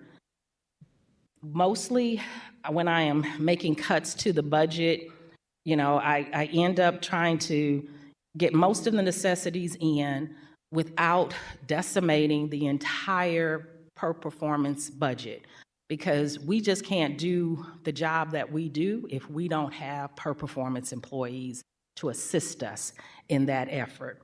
So there are some budget requests that I have that are part of this that just kind of get into where I'd like to see some additional revenue, if at all possible, or into our budget. And it essentially, again, one of the biggest things is just the livable wage, making sure that all of our full-time employees are at least at that amount. They're averaging about, like I said, $18.61 is the average that we're paying our per performance, our full-time employees versus the $21.60 that they should be making. I'm also looking for additional money in our overtime budget because I think $5,000, we run out of that within the first couple to 3 months of the fiscal year. And that would be helpful to have some additional revenue there. Salaries for per performance, I think realistically should be at a minimum of $125,000 a year. The request would be for $45,000. Computers and computer supplies, we need additional funds there. And you can kind of see the list. Office supplies, you know, we just don't have enough in some basic areas throughout this budget that really help us to support the division. And so overall, you know, if, you know, a doable budget for us in this fiscal year would add about $109,000 to the budget. I showed you a couple of revenue options. There is money that is available, but if you look at the budget itself, you can see that there is a portion of the revenue that is taken and placed elsewhere. So if you look at last year's budget, you can see for fiscal year 22 and 23 that there is amount that is transferred out every year. And so we don't see the majority of the funds that are set aside that pay for the communications division, that franchise fees, we don't see the majority of that. So if you look at that budget in the previous years, you can see that there's a portion that gets transferred out, a little over $1 million each year. And that's, you know, I think a revenue source that if it were possible for us to at least get what we need as a communications division to operate, that seems fair. So that's all I have. You want to speak to equipment? Are we ready? Okay. So one of the things that we are doing this year, because I'll say this, it's kind of one of those things where when we decided years ago, when I realized our budget was often not going to meet the needs, which is how we got into doing what I call reimbursement projects. That if a department already had funds set aside for marketing or some kind of media that they would have otherwise contracted with an outside entity, if those were services that we as the communications division could provide, it just made sense for us to work together. And so because of that, you know, it's a struggle because you never know what that's going to, or how much that's going to be every year. But we do take those funds and put those into purchasing equipment when possible. Again, we're paying for HVAC systems and broken windows, and I'm not sure that all departments or divisions are responsible for the upkeep of a building that they occupy. So, but that's how it is for us. So one of the things that we are about to do is, you give me lemons, I'm gonna make lemonade. And so the lemonade we've made this year is that we are now out of the box, so to speak. So you can get us on cable, you can get us on YouTube, and now you can get us on your streaming channels. So we are now available on Roku or your Fire TV. Anywhere that you do streaming, you will now be able to access STL TV on Apple TV. So you go to your app store on your TV, we're known as STL TV now, and it is now available wherever you stream. So we're excited about being able to do that. What else? You want to say a few things? So I wanted to just, actually this morning, I reached out to Terry Kennedy, Burke, and I was hoping that maybe he'd tell us that we didn't need to come today, because I almost feel like I'm going before the parole board asking for my freedom. And I say that because I've had to do this, I don't know, probably 15 times. One year we were very successful. Frank Williamson understood the request and was able to assist us. A couple of years ago, we were able to hire a video production specialist, Asia Miles, and she is now the video production supervisor for STL TV. So there has been some progress, but I would just say that, you know, it's tiresome to come and ask, because the need is definitely there. And so I'm just trying to figure out like what it is that we need to do to make this happen. Most of the times it's, yeah, we understand, but there's no money. Well, I think Donna just clarified some things, and the money is there. My staff, they work very, very hard. In the 32 years that I've been here, we talked about equipment. Other cities like Brentwood, Blackjack, Clayton,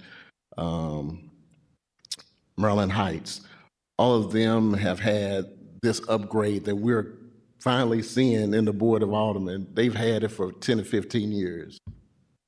10 or 15 years. And so it's just one of those things where I'm trying to figure out, how do we catch up? How do we catch up?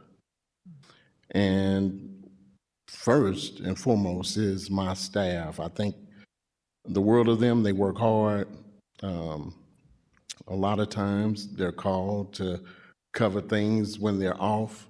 As Donna mentioned, our overtime was overspent well over almost $10,000. And we weren't even close yet to the end of the fiscal year. So they have put in the time to help to make sure that the city of St. Louis residents have that transparency, that they can see what's going on down here at City Hall without coming to City Hall. And so if that's important, then those individuals who are making it possible, you have to invest in them. It's too much. It's too much where we see individuals who we're training, they're professionals. These aren't entry-level employees. They've been in the game, they've been working. But it's hard for me to see when they have to go and work down at Busch Stadium or down at the Dome to try to make extra money because they're not getting paid sufficiently by the city of St. Louis. They shouldn't have to do that because the job that they're doing, the professional job that they're doing, which go and check Brentwood, who no longer, I guess, really has the full-time staff, but O'Fallon, St. Charles, St. Peter's, Blackjack, all of those employees that they've had and currently have, they make way more money than staff that we have. And I'm not saying, because I know we have this situation where it's like, well, the police in the city don't get paid the same as the police in the county, but the margin is huge. These people shouldn't be making under $40,000. Individuals that have to have a degree, they have to come in with years of experience. And then you want to pay them like they're almost coming out of high school. It is ridiculous. Today, my ask is that you all, the minimum that I can ask, Lord knows we need a lot of equipment, 1520. We had to rely on that place during COVID. It needs to be upgraded, just like this facility. So when something happens in here, you know, Lord willing, nothing happens, but the Board of Aldermen has to have alternatives, other places that they can go and have meetings and have the same type of media. And so you need to take advantage of those other spaces that are available and upgrade them. So equipment is definitely something that we need to invest in, but the staff, if you don't have them and you don't have the quality people to come in and work, because I'm tired of training people, then they leave. Train them, they leave. Train them, sounds like the police department. Train them, then they leave. You have to stop that cycle.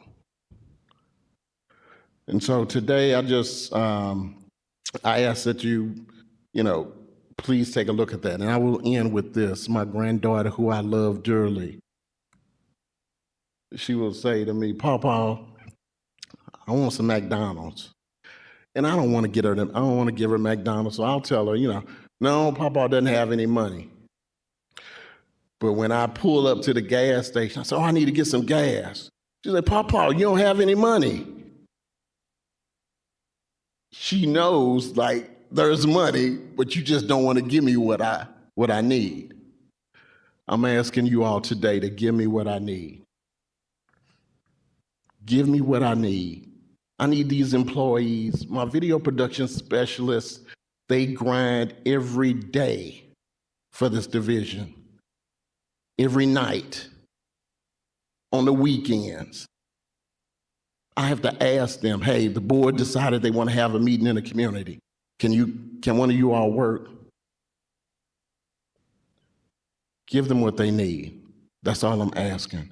I appreciate you all's time today. Thank you very much. Thank you, Papa.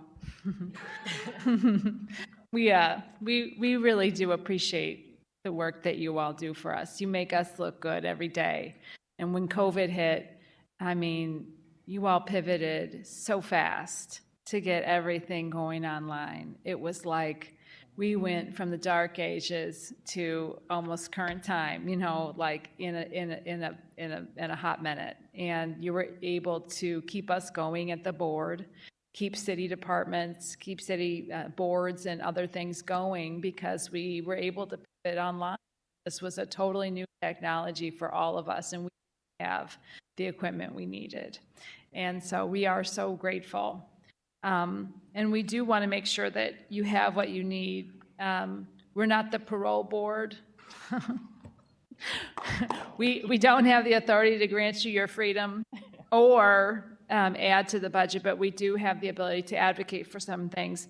One thing that is making our job a little difficult here, and looking through that, I'm looking at your line item budget, starting on page 185 in the budget book, and I'm so sad to hear this testimony and your presentation today, seeing that you don't have what you need, because from my perspective, just when I looked at this quickly, a couple weeks ago, I saw that your granted budget was pretty much equal to what was requested. And I kind of went through and saw there's not really any discrepancies between what was requested of the department and what is granted or what is proposed in this budget cycle.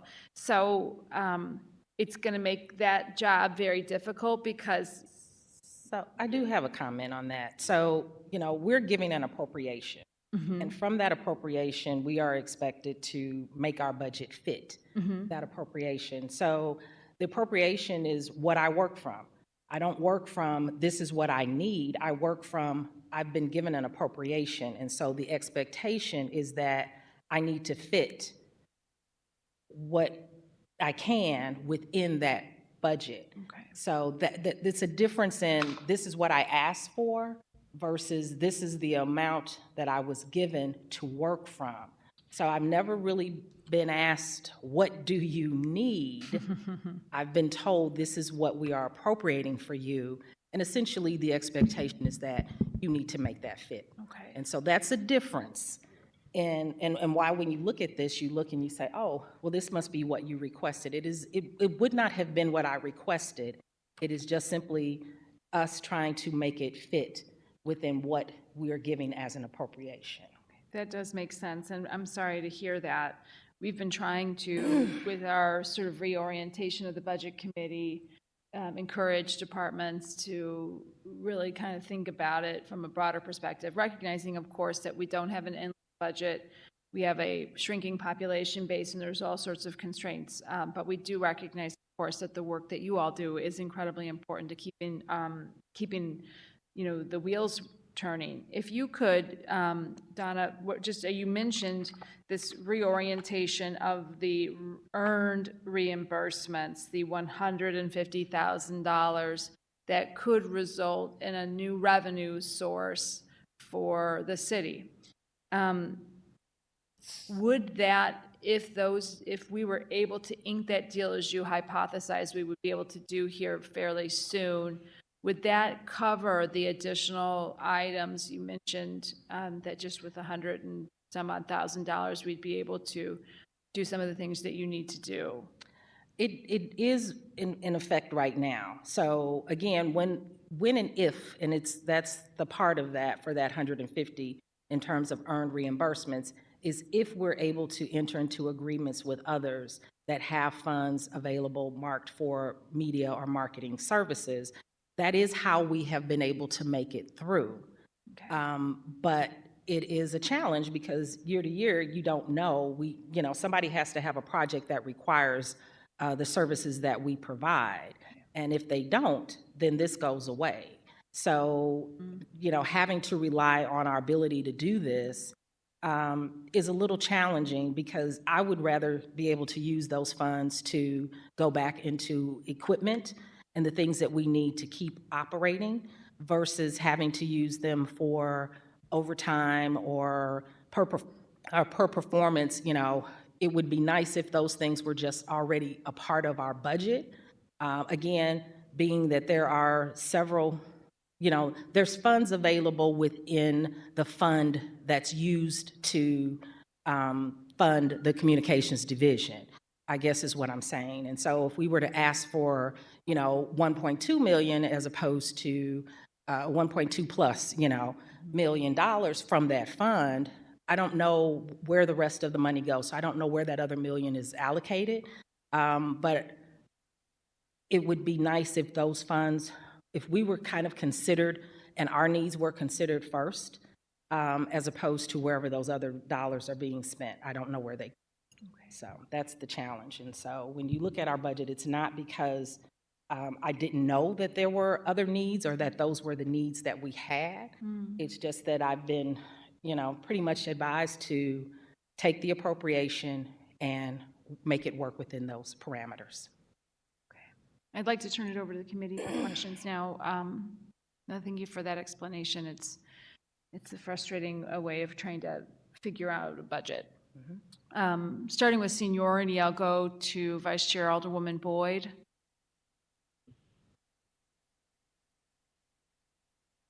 Alderman Oldenburg.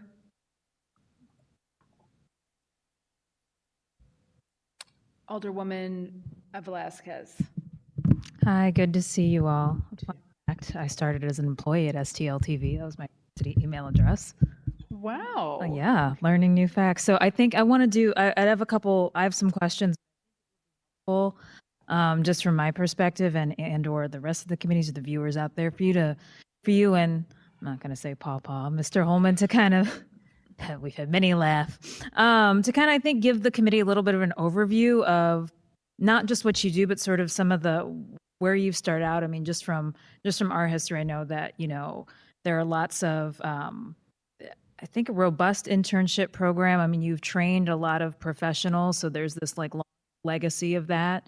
I'll shout out my Latinos that, it was the first, I think Missouri's first Spanish language program was on STL TV. So maybe if you could just kind of, I think just for our general knowledge, give us some of the highlights of what this STL TV and the communications division has provided, in addition to the daily important work that you do for transparency, but also kind of the legacy of what the station has built, I think, for us to get a broader grounding, because then I have some other questions. But I think Andre already knows that there's not a day where I don't have a question. Absolutely. So, Andre's been here 30 plus years. I've been here 24. And in the course of this time, we've gone from a station that offered programming, 12 hours a day to 24 hours a day. We've also taken over being responsible for creating an internship. Initially, it was just for college students. And Paul over here, Andre, was actually one of our first interns for STL TV. So he has made his career here with the city of St. Louis and has been very dedicated to that. But many of the employees that we do have even today started out as interns. And so we work with universities and colleges, both sides of the river, and really anyone that wants to do this type of work. We do give them an opportunity. But we also work with the community. We have volunteers from the community who also who come in to learn this business. So they have the ability to work on all of our productions in studio, in the field. So it's bigger than just the employees. It's been a lifeline, I think, even for some individuals who are interested in this type of work, but didn't really have an opportunity, didn't want to go to school per se. So we've been that resource for them. And we've seen many of our people go on to work for the various networks, working for ESPN. Some dream jobs that they've had over the years have come true by working with STL TV. So you'll see some names on some ESPN credits of folks that have come through STL TV and working for the city of St. Louis. We are a professional organization. This is not something we do for fun.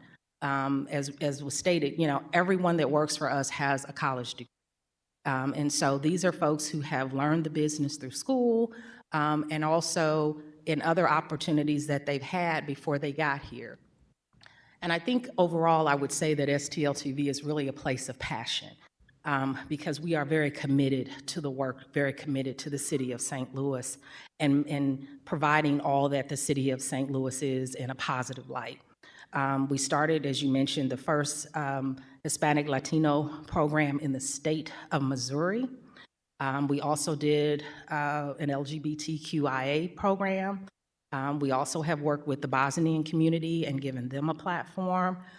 So we've tried to look at all the things that make up St. Louis. We've had a program for seniors, our senior population, so that they can have a voice and a space to promote things that are going on in their space.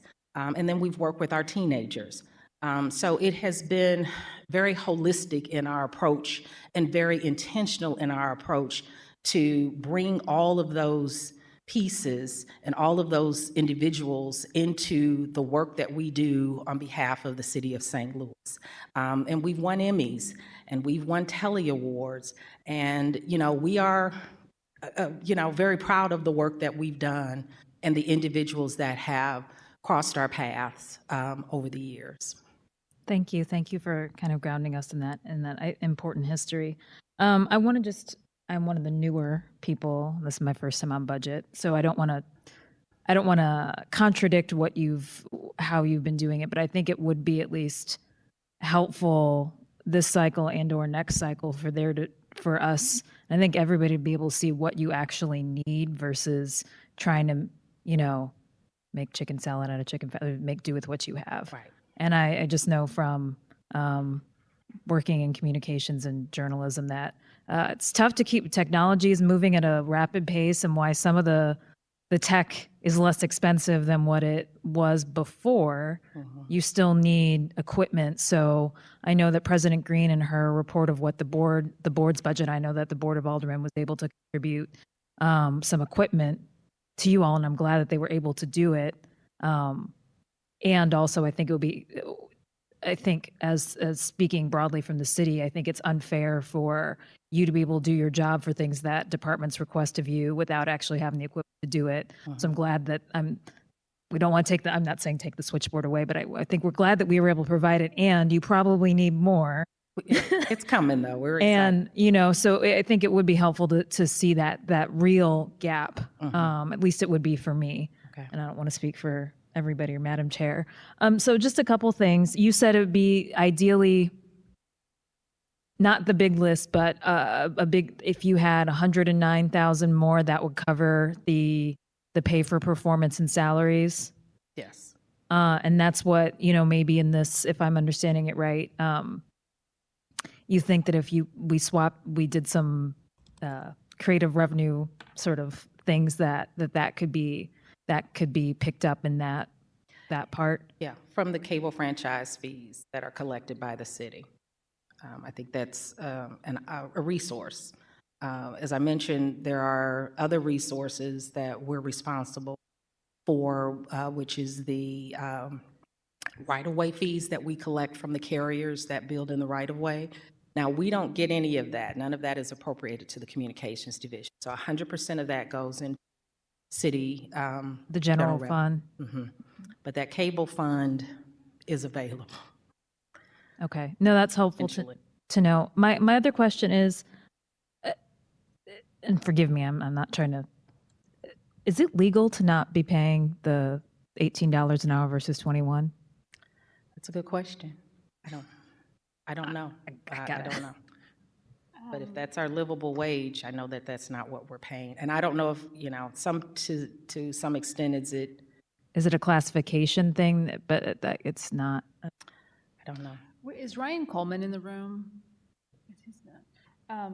Isaiah, would you mind following up with the Director of Personnel with this question, and maybe just, sending an email to the director asking for policy related to that? I think it's certainly an important question that we should have an official answer to regarding our policy on that. Yeah, we should. For doing that. Thank you. Those are my questions for now. I appreciate all that you're doing. I think, and let me back up before I pass.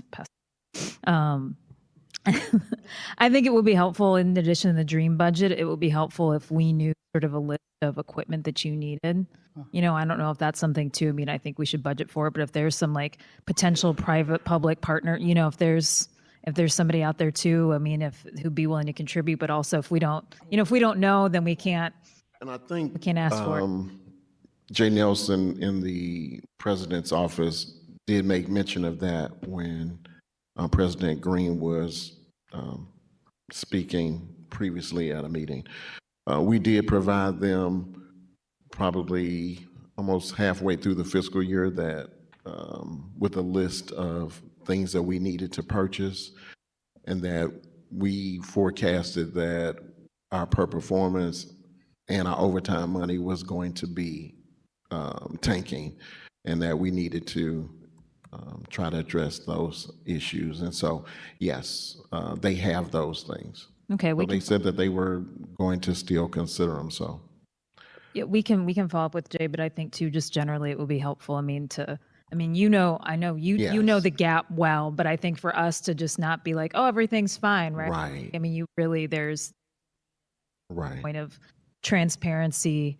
Right. I don't want to make Sunshine Gary too happy. No, I'm kidding. But no, I mean, we Right. want to. I mean, I think it's important, especially like if we're going to be holding committee meetings, hybrid options that people can. If we want people to engage, we got to meet them where they are. So Right. I have no further questions, Madam Chair. Thank you. Alderwoman Saunier?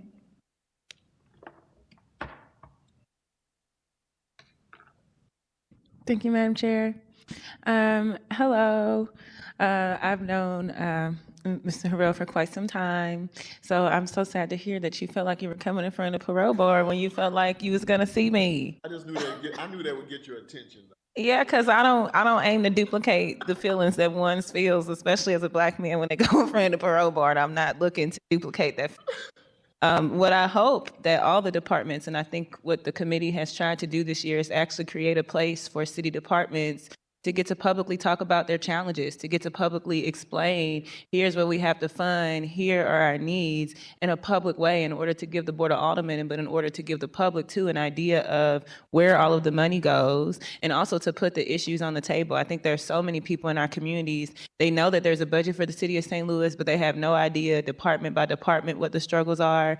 And I think what's really beautiful, I know you kept mentioning the police department, but in my opinion, the experiences and the challenges of each department actually have been very universal. Many departments have talked about the challenges with the shortness of the timeline from the time that you're told, hey, it's budget season, to the time that you have to get one submitted.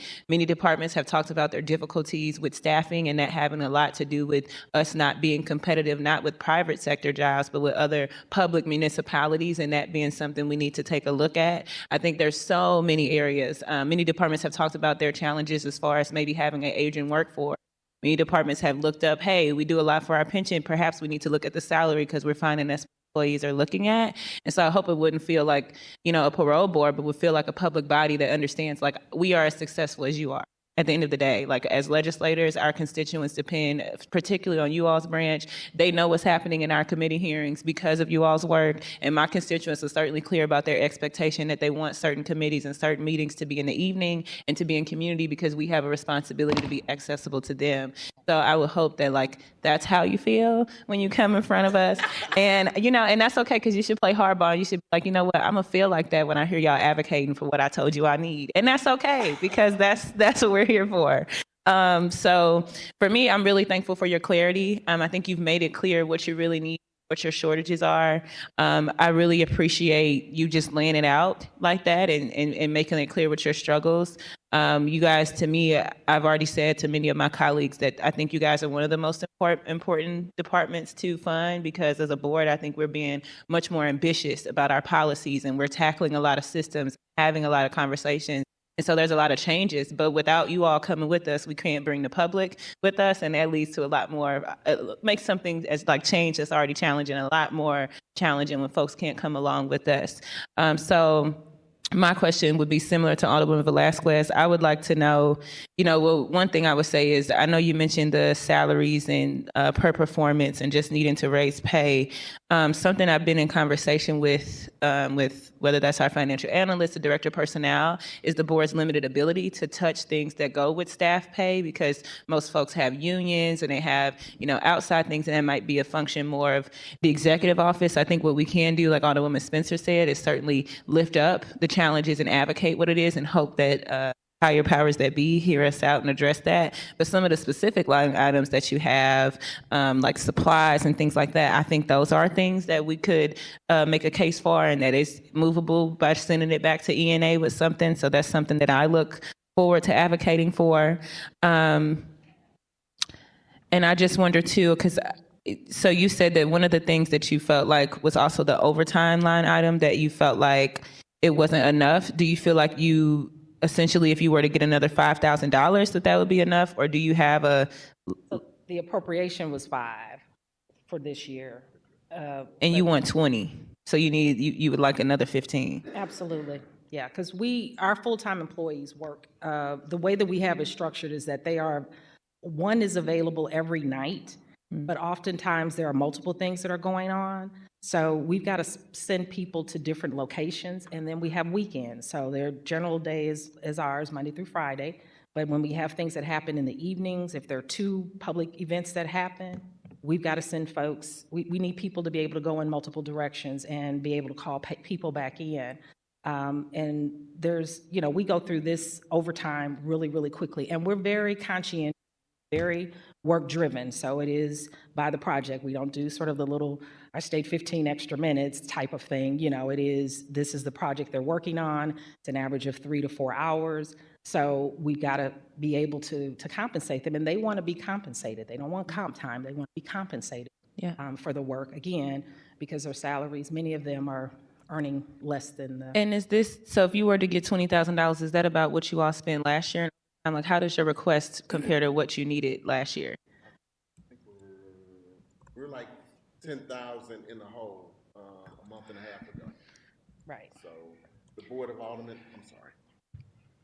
And the Board of Aldermen, they did give us $8,000 to help us, but it really like almost made us even.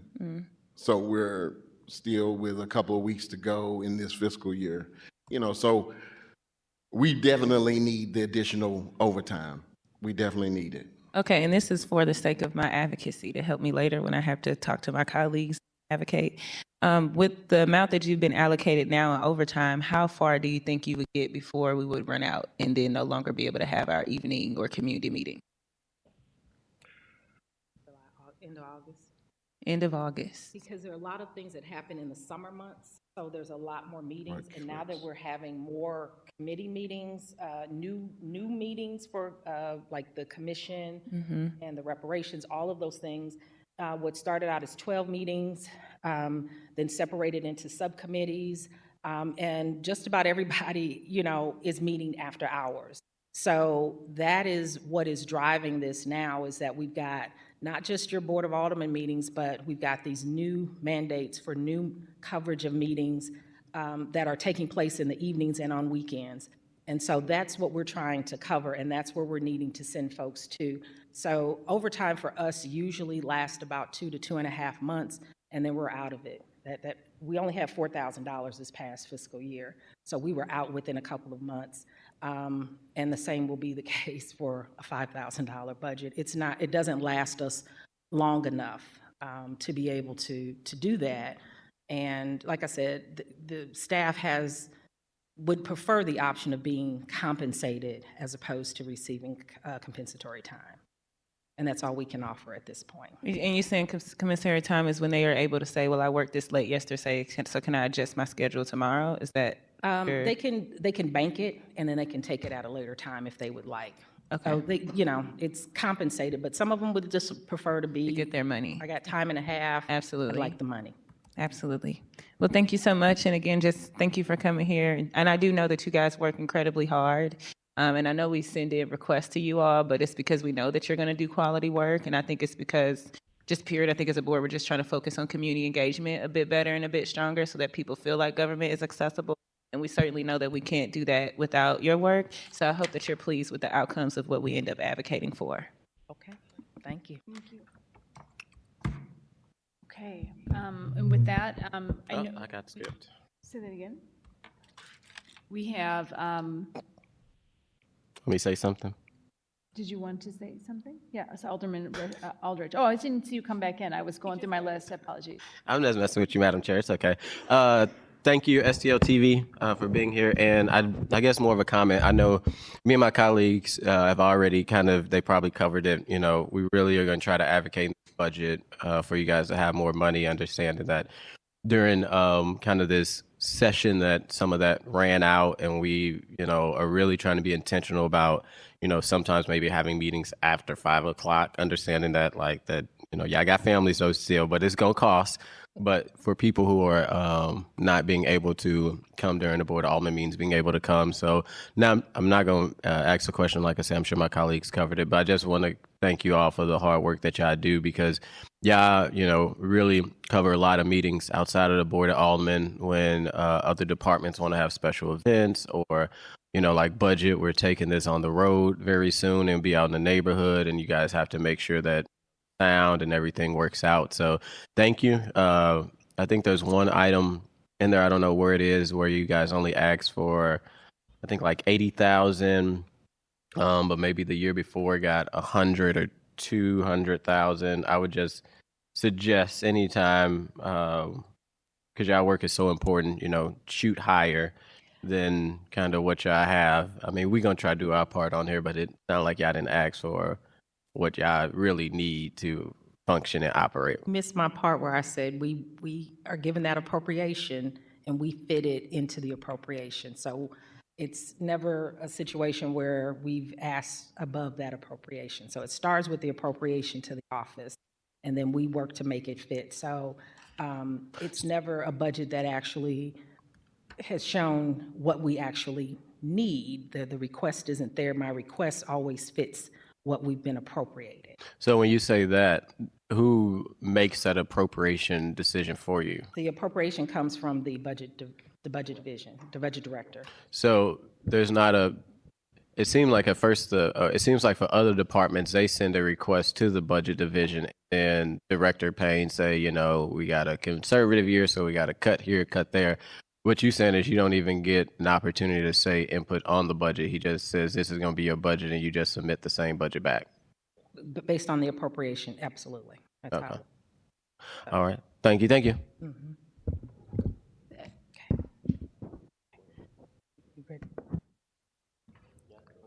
Ms. Spencer, I thought I saw Alderwoman Boyd hand up for a while. But it is, my hand is up. Oh, okay, Alderwoman Boyd, my apologies. We're having some technical difficulties. Yeah, because something is acting funky on my screen. I don't know what it is. But anyway, I don't know what the deal. Technology does help. At times it doesn't, trust me. But, and this is not a question to the speakers that we have today, and thank you so much for coming in. And this is for the people that are just sitting on the budget committee. And so they constantly come to us.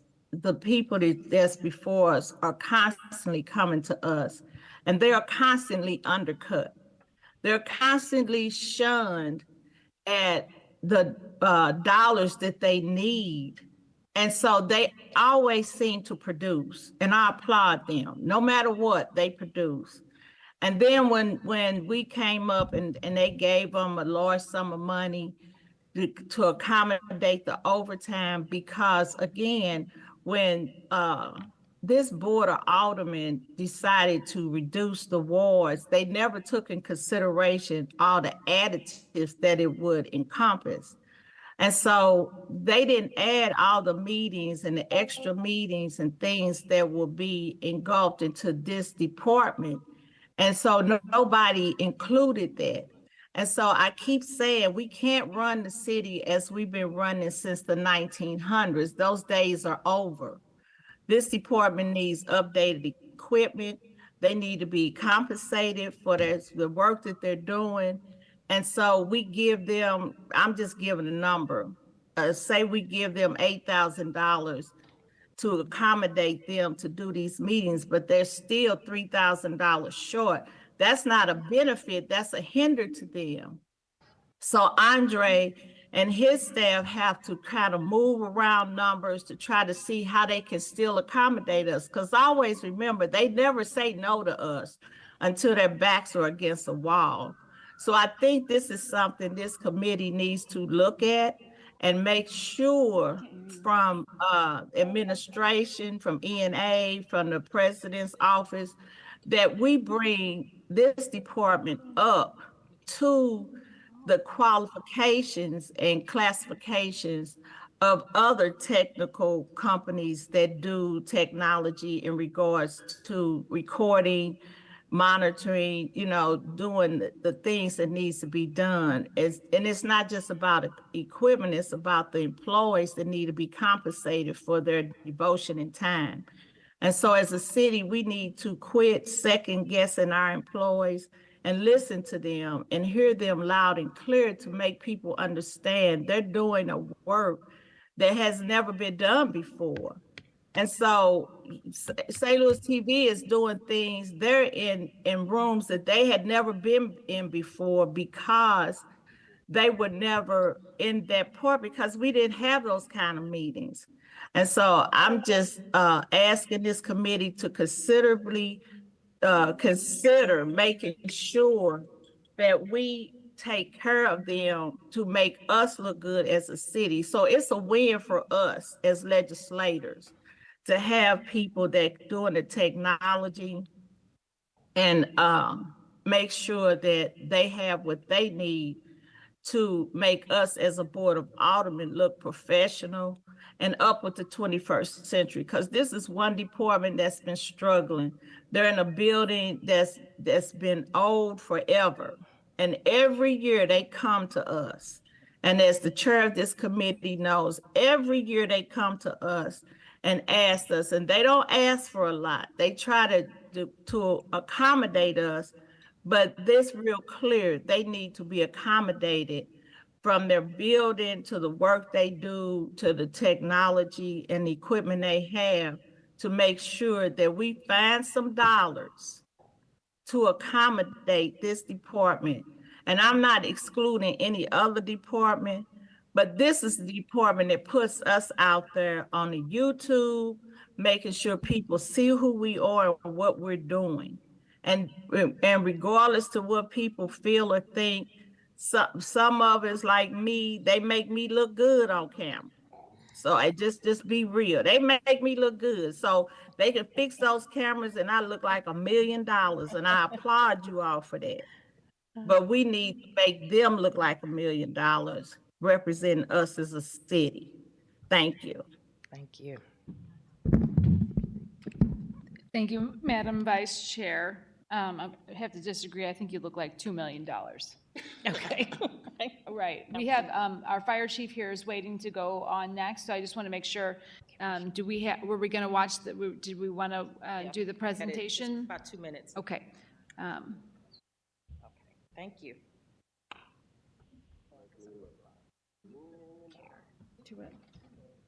What do you need? Say that again.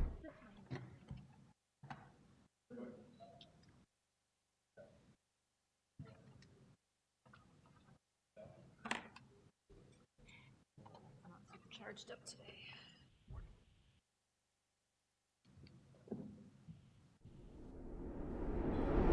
There you go. And 5, 4, 3, 2, 1. Cue. Dial in. Just drop in graphics.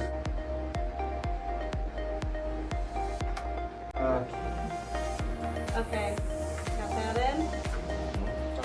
All right, what's on here? You can put one above. Stand by.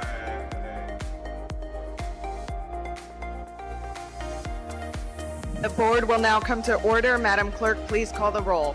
I move to suspend the rules and Oh,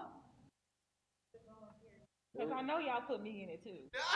So it must have got cut. if you didn't, she ain't gonna fight for that money. Wow, that's crazy. Crazy. That was a good one, right? No, because Even Daniela said that. she said she don't miss it. That's because today's my day. Yeah. I'm gonna get shaved tomorrow. There you go. I gotta give it to somebody. Usually I would shave that. It's your birthday day? Sure it is. oh, See? cumpleaños feliz. Wow, I would've gave you a big old Cumpleaños hug. feliz. What you doing? I would. Isn't that too late? All the late. Okay. Did I just save it? All right. What are you doing? Why didn't you pull an Oldenburg and just not come today? You don't want to drive in that. Where is he going? He's here. He's just not here? Yeah, I do need that, because if anybody got technology difficulty and STL TV do, that means it's a problem. Just want to know who else was cameoed in the. We're gonna send you a link. We'll send y'all a link. There we go. Because I hope that I'm in there too. You will be. You will be. Everybody there, cameo, right? It might be a wide shot, but you're gonna see, that's around with it. Thank you. Okay. You know you have to put the good-looking people, Wow. your best, your top of the top in the video. Wow. Do y'all, you see where he implying you down your head at all? Oh. You know it takes a vote from all. Well, thank you for being here today. So we'll follow up. Okay. All right. Thank you. Okay. Okay. Up next is our fire department, Chief Jengerson. I'm just reminding everyone. Good morning, Chief. Good morning. You've done this several times, but if you don't mind to introduce yourself, and then we're going to help the committee here by pointing to the right direction in the budget book. Is that right? I'm ready. It's our fire department here.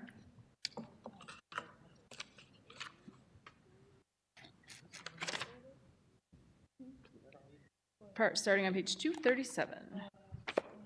Okay, Chief, good morning. Almost afternoon.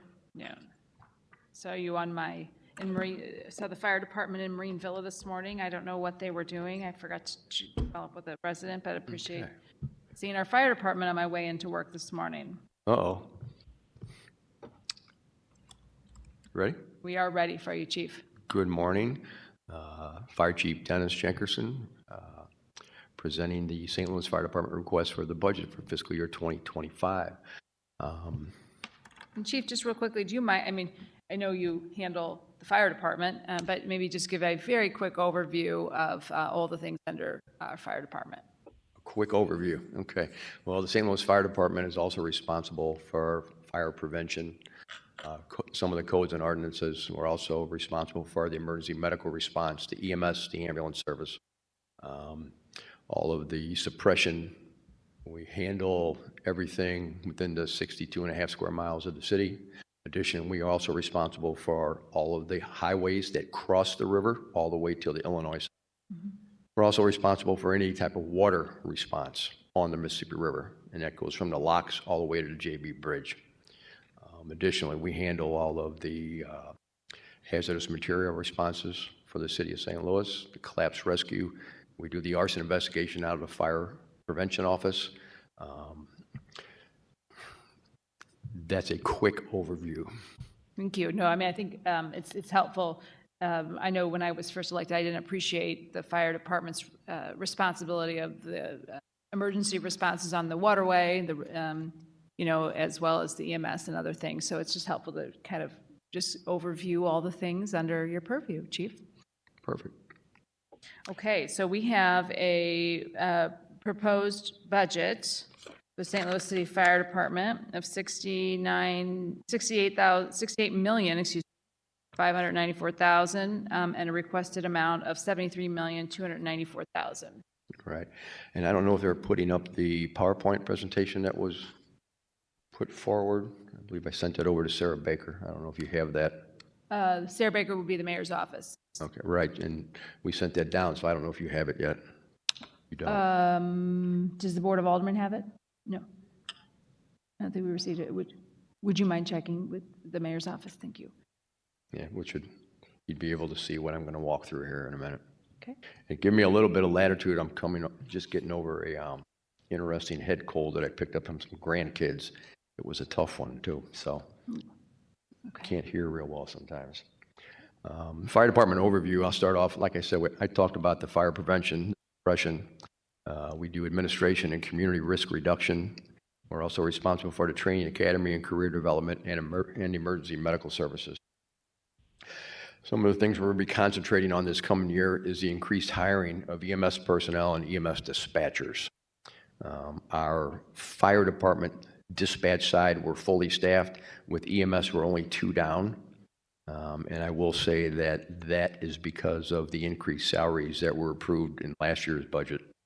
So we have seen the hiring side of the EMS on the rise. Also with the EMS personnel, the EMTs and paramedics, the EMTs we've seen, we're almost full. With the paramedics, we're still hiring aggressively. We're about 23 paramedics down out of about 55. So, and that's a problem that's realized all across the country, trying to find paramedics, because during COVID, a lot of the hospitals and urgent access facilities hired our medics away. We've completed the implementation of what's called Intera software, which is going to allow the fire department to be a little bit more cognizant of metrics and how they affect our city in regards to fire response, EMS response, and different types of calls that we receive throughout the city. We've actually changed it so that it reflects the new 14 wards, so we'll be able to break calls down individually by the wards. We have seen a very small increase of fire and EMS responses over the last year, so it's basically maintaining the same level as we had in the year past. Our goal for this year is to improve and better utilize the department information systems, which is part of the Intera process that I just mentioned. Okay, the fiscal 25 budget across all funds is $83,409,000. That's the general fund of $68,594,455. It also includes the GEMT funding, which I'll get into in a minute, of $7,126,000. The Riverfront Gaming Fund, which is a dedicated fund that assists with we primarily use for our marine operations, of $30,000. There's a public safety sales tax 1 of $1.55 million. And then the public safety sales tax 2 of Prop P, which is $6,103,792. That is the total of $83,409,000. Okay. The GEMT funding, that provides a few questions around me when I get into this.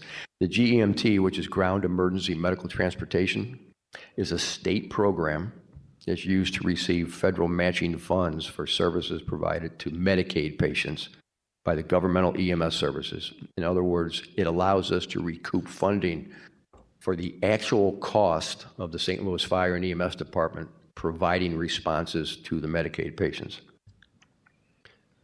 Any questions on that one? And that's been around about 4 years. Okay. Yeah, Chief, so we're looking at, that would be,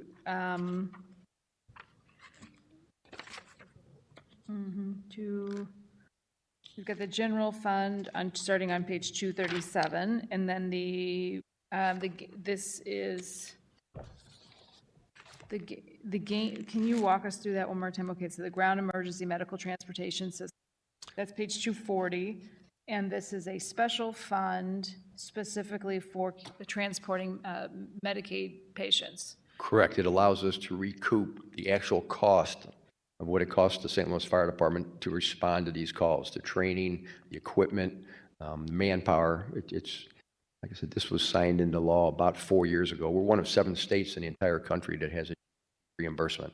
Okay. So, And this is from the GMT, this is correct. So this fund, these are funds coming from the state of Missouri, that's correct. From the and- federal government to the state and to us. Okay, so some of the fire department's staffing, it looks primarily like, as well as some debt service payments are coming out of this fund, is that right? The very first year that we received GEMT funding, we used part of the fund to pay for new self-contained breathing apparatus at a cost of about $7 million. Yep. And we also bought new radios, which was about $4.4 million. Okay. So part of the GEMT is paying for the debt service on those purchases. But the source of that funding being the state, that's $7 million, $7 million coming from the state. But essentially, it's just going into the general function of the fire department. Yes. Okay. Okay. And I'm assuming we have the presentation on the way. Is that right, Madam Clerk? Okay, thank you. Okay. Thanks, Chief. I'll continue. Okay.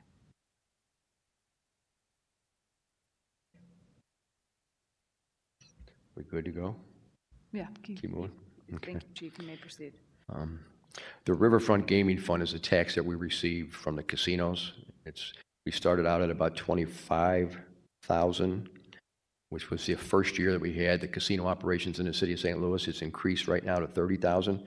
We have asked for additional funding because of the cost of keeping our riverboats, our emergency response boats in repair and service. Last year alone, we had to do a 10-year maintenance on the Marine Unit 6, which cost us about $80,000. So it's a fund that needs to be looked at, and it's a fund that needs to be increased somehow, and the casinos need to make up some of that, because it does cost us a lot to put the rescue boats on the water. Okay, thank you, Chief. So that is from the casinos operating on the river? Is that on both sides of the river? Correct. And so which casinos are paying into that right now? I'm not sure. I'd have to look at that, but I know it's the, when have they changed the name? Do the Horseshoe Casino now, which is the old Lumiere, and across. We are the only ones that provide the water resources right now for rescue on the river. But there is a casino on the Illinois side. Is that? And I'm not sure if they pay into that. Are we also handling them? We do. Anything on the river is us. So St. Louis Fire we're Department. the Illinois side, but not necessarily receiving any revenue from that. Yeah, I don't believe that goes in our fund. Okay, that's a problem. Okay. It is. Yep. And then the public safety sales tax 1 and 2, or sales taxes used to fund raises for the firefighters. That was implemented a while ago. It would help if I had this PowerPoint presentation, because I've got some. It's up. Here we go. Great. Let's move forward on that then. Okay.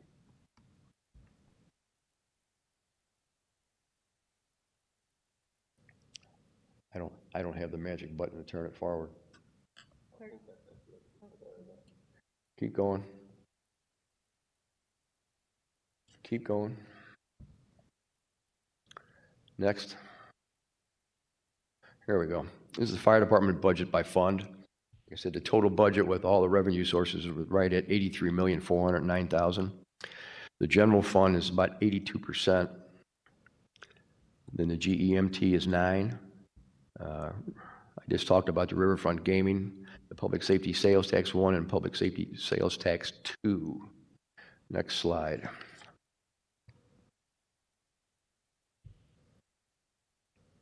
Okay. Our other categories contains the leases, the non-capital equipment, and capital equipment.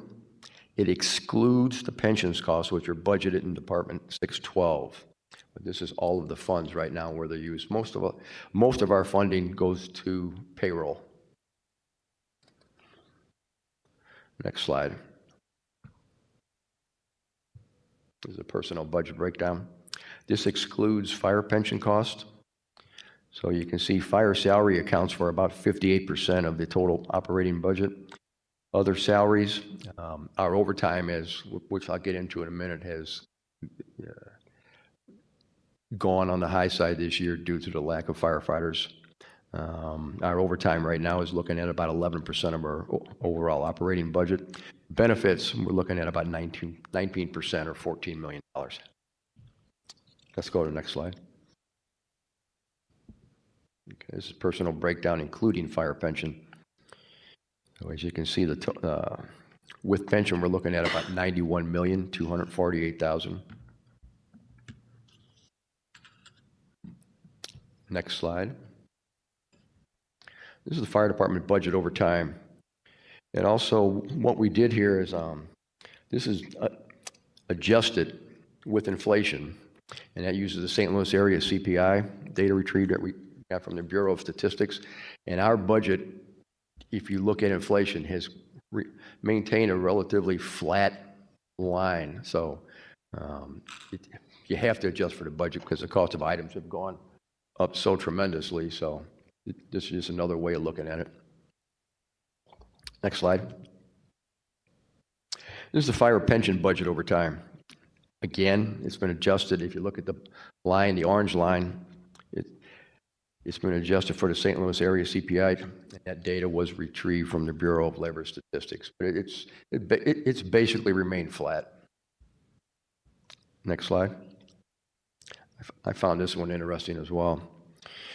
Fire department percent of city budget based on a line item budget summaries prepared by the budget division. Our budget has, over the past several years, and we got 6 years up there, is almost flat as well. Next slide. This talks a little bit about our EMS reimbursement. This is going to play a role when I start talking about our manpower with EMS. EMS has about a 59.9% net collection rate for the calendar year.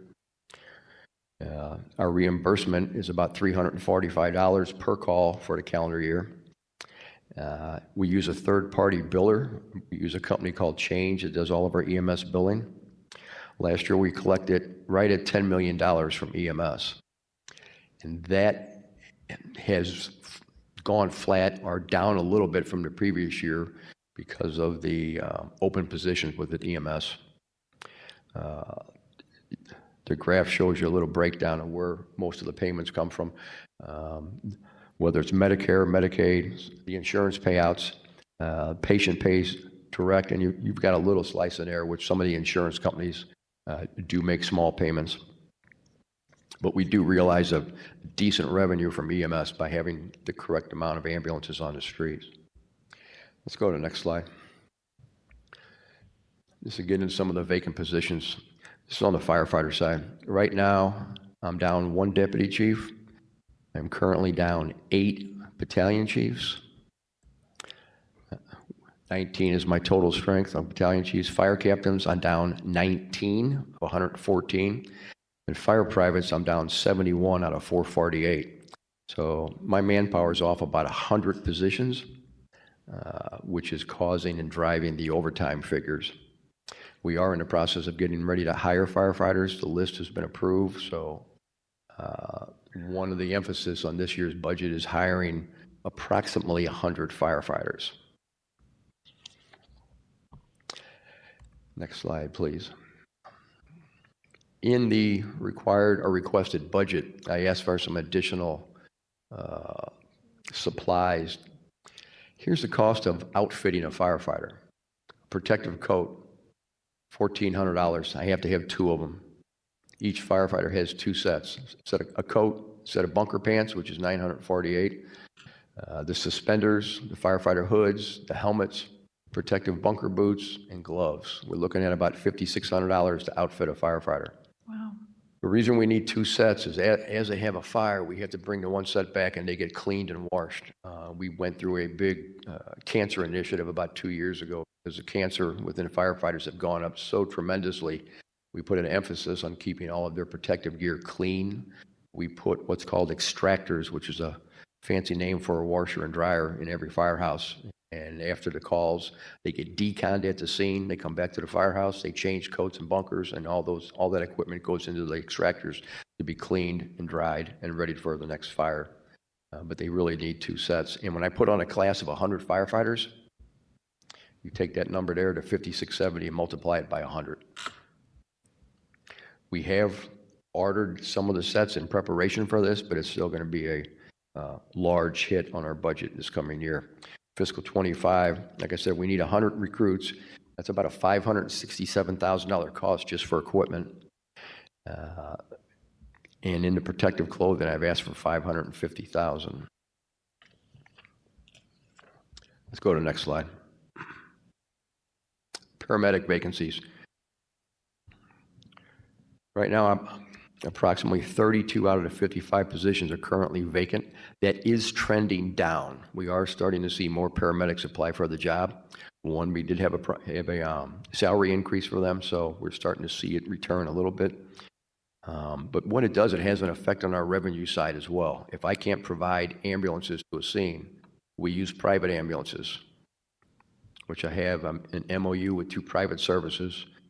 One Abbott, the other is Medic One, and they assist us on calls so that we always provide a service to the people who are calling. But it does reduce our revenue. So we average about 75 to 80 calls per day over to the private ambulance services. So in a previous slide, I said we collected on about 55% of our calls. That's quite a bit of revenue that we're missing out on. We are putting an emphasis on hiring paramedics, so I would say it's going to take us 9 to 10 months to get that fully staffed. The paramedic schools are seeing an increase in students going to the schools, so like I said, eventually by hopefully next fiscal year, we should be almost full.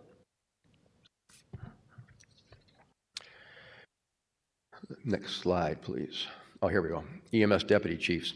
I've been running 2 paramedic supervisors in the deputy chief's positions for several years. In the last several budgets, I've asked to have those positions staffed. It would be 2 deputy chief paramedics at a cost of about $76,000 apiece. Like I said, we're running people out of title. It's not their right position. Each deputy chief handles 2 shifts. There's 4 shifts on the EMS department. So each deputy controls 2 shifts of first responders, EMTs, and medics. I've also asked to add a position of EMS communication night supervisor. We moved the EMS dispatch personnel down to the police department dispatch center downtown. We have 1 supervisor which works during the day. I do not have a night shift supervisor, and we've seen some issues arise because of not having any type of supervisory members in that position. We've also asked for a payroll supervisor inside the fire and EMS department. We run 3 different types of payrolls. I believe we probably run one of the most complicated payroll systems in the city, with having a 24-hour shift firefighters. We have normal shift firefighters working 8-hour shifts. Then we have EMS personnel working 12-hour shifts. Then we also have our civilian staff, which work an 8-hour shift. So we run 3 types of personnel, our payroll, and that's why I'm asking for a payroll supervisor, which would be able to supervise the payroll clerks. The other position I asked for was a communication service center specialist. I have 1 individual now that runs all of my communications gear, which is all of our radios, all of our cell phones, all of the handheld radios, the radios in the cars, and all of our computer chips that handle the transfer of these calls. And he works nonstop. So I've asked to add 1 additional position to the communications center.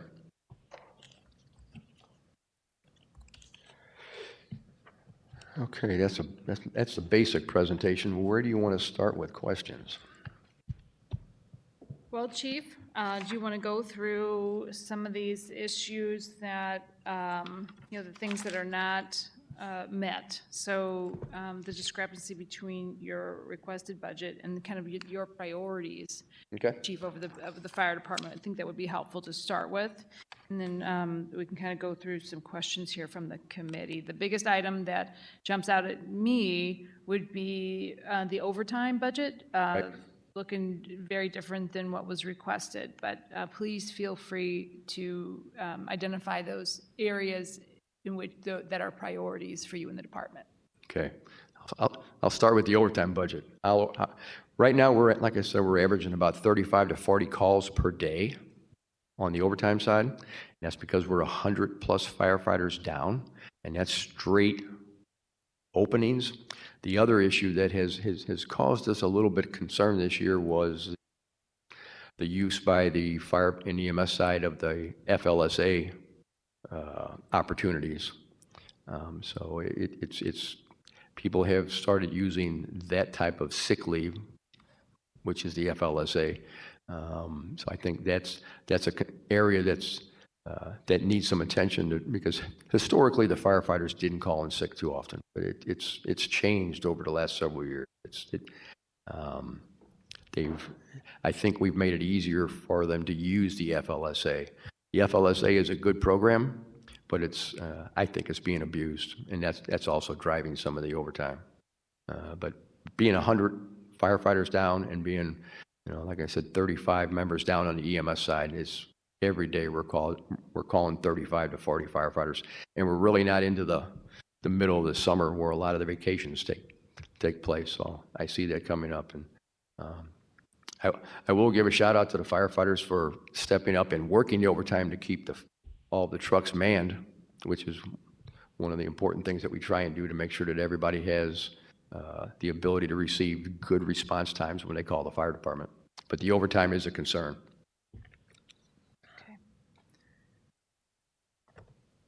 I'll turn it over to the committee now for some questions, starting with Alderwoman Boyd.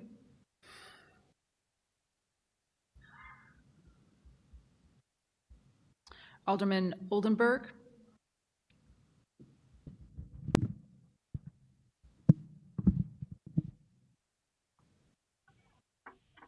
Alderwoman Velazquez.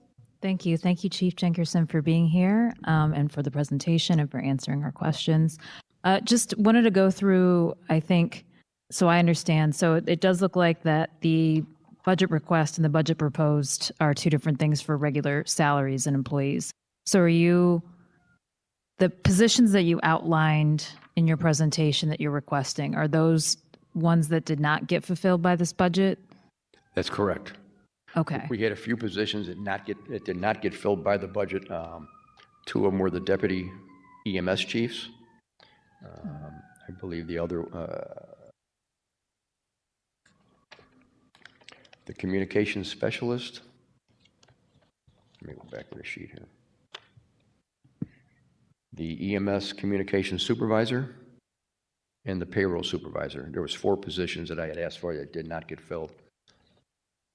And just so we have a better understanding, if we are able to advocate for more, what would your priorities be in filling those positions? Of those 4? Mm-hmm. I know I just asked you 4 and then to narrow it down, but I think the EMS deputy chief positions need to be filled. Like I said, we've had those positions used to be in our budget about, I'll say 12 years ago. For some reason, they were taken out. And we've had the positions utilized since then, but they were always by acting officers. So they're acting in the positions that they should be being paid for at this time. So I would start with the deputy EMS chiefs. That's 2 positions. Additionally, I think right now the EMS communications supervisor in the evening. Like I said, we have 4 members working down there at night with no supervision. That would be my second priority. And then this is more of a future question, so let me see if I can ask this right. I mean, obviously there's been a lot of conversation about the PSAP and like what that looks like, and also that dispatchers they're often in a position that's difficult to fill. They're super important, and it's actually really complicated between the 2 departments. So can you just talk about the budget that you have for this? And how you're thinking of building that for how this, if you have enough people, I guess, for that PSAP when it's merged, and/or what would be the things that are or not currently funded, and what you look your force of the future for that. Tough question. Okay, the PSAP Center, the Public Safety Answering Point, which is in process. Like I said, we're starting to fill all of the opening spots within the EMS dispatcher side, and that is largely due because of the increase in salaries. We're starting to see those positions full. But I believe at this time we are only 2 dispatchers short on the EMS side, so I'm not sure where the police are with their dispatchers. On the fire department dispatching side, we have a full complement of workers. We're completely fully staffed. As we move forward into hopefully getting this facility built, the fire and EMS dispatchers, for the most part, other than the brand new employees, have been cross-trained to dispatch fire or EMS. It takes a while. We can't cross-train the new employees yet until they learn their new job, and then we'll move into that. Speaking to what costs are going to be incurred once we go to a fully coordinated PSAP center, I think that's still yet to be determined, is what we're going to need in dispatchers, and whether they're universal dispatchers, whether we stay segregated with police, fire, and EMS. But it is a different type of skill set, if you will, dispatching fire and EMS as opposed to police.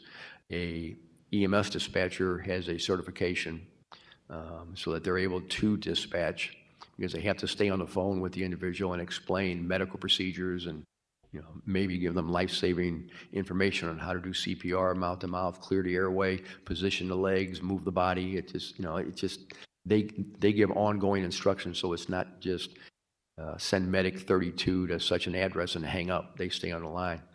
The fire department dispatchers, same way, are trained with EMS, and they also dispatch the firefighting equipment, which is a different level of abilities, and it's going to be tough initially to fully integrate this dispatch area. Best thing we can do moving forward is put them all in the same building and have our dispatch center all within one building. But the actual complete integration is going to take a little bit of time. And sort of related to the open positions or the positions not yet filled. So will that, I'm assuming that's also why it's important to have an EMS supervisor, dispatch supervisor. And right, because they do put these crews on 12-hour shifts, the dispatching crews. And if I don't have an evening or nighttime supervisor, we have seen some personnel problems arise. It's just the nature of the beast. And is that, for that supervisor, will they be cross-trained eventually? Like if you were to hire somebody in hypotheticals, would they also be theoretically cross-trained eventually with EMS and fire? Yes. Supervisor? Okay, great. I have no other questions. Thank you, Madam Chair. Thank you. Alderwoman Saunier.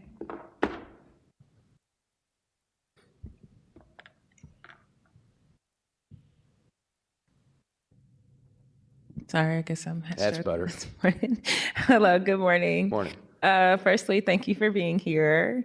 It's summer, so I've had a lot more interaction with you all's department. Unfortunately, not because of personal reasons, but particularly in the South City area, we've been seeing just a number of fires, and particularly in like vacant houses and vacant structures. And what I can say is, although it's unfortunate, you guys are always extremely responsible whenever I'm able to call and follow up. I'm usually able to get information, and I've even learned a whole lot more about you all's arson investigation process and all of the nuances of that, and how it's actually a criminal investigation and all those things. So just thank you for your responsiveness and you helping to uplift certain things. I guess if I was going to ask you a question, since that has been a lot of what my interaction could be, could you talk about maybe just some of the differences in you all's workflow or what you observe kind of connected to vacancies, which is one of the focuses that the city is taking in around the summertime? Like, I'm just curious, in my experience, it seems like both winter and summer, we start to see just more interactions as far as the vacant homes going up on fire and, squatters and things like that. Does that match up with your perception? Is there anything that we could be encouraging our communities to do or we could be advocating for to help prevent some of these instances? Just anything along those lines. Okay, well, we had an additional vacant building fire this morning over on Tennessee. It was the second time this building had burned. Historically, we have more vacant building fires during the colder months, during the winter months, because the unhoused seek shelter. And while they're seeking shelter inside, they start fires, whether they're for warming fires or cooking fires. During the summer, during the storms, the unhoused, again, also seek areas of refuge to hide, to get inside. Our vacant building fires over the past 6 months have gone up a little bit. As you said, we are working closely with the St. Louis Metropolitan Police Department Bomb and Arson Unit. We have a pretty good handle on what we think is going on and who might be responsible.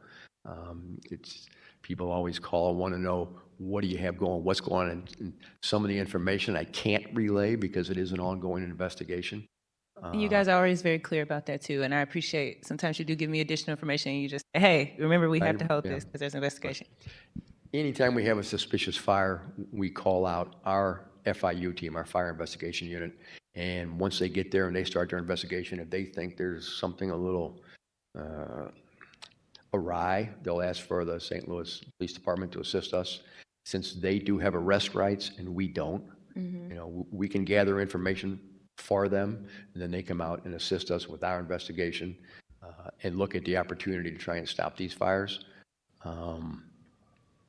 You're seeing a little bit of a renovation fire. In other words, people are looking at these buildings and they don't want to renovate them, but they still want to have the lot. And sometimes it's a whole lot cheaper for them to burn these things down, knock them down, and then the lot's available. So we look at it from that perspective as well. It's not always the unhoused that are starting these fires. You know, it's just as we get into the 4th of July, you're going to see a few crimes or fires of fireworks where people are just shooting bottle rockets and doing things inside of vacant buildings because it's an opportunity. I will say the building department has done a tremendous job on keeping these buildings boarded up. And to your question, if the people in the neighborhoods see that the boards have been taken off, call immediately, and we'll get these buildings boarded back up, because we're always in touch with the building department to get these buildings secured. We had an issue. Should they be calling you all, or should they be putting in CSB? You can call CSB, you can call us, and we'll pass it on. Okay. Whatever's easiest, you know. And unfortunately, the people do pull these boards down, and normally it's in the back. They'll come in the back way, so it's not visible from the street. But the people who live in the neighborhood, as they walk around, if they see one open, CSB, or let us know and we'll pass it on. Absolutely. They keep them boarded up, makes a whole lot of sense, and it reduces the risk of somebody getting in there and intentionally or unintentionally starting a large building fire. Yeah.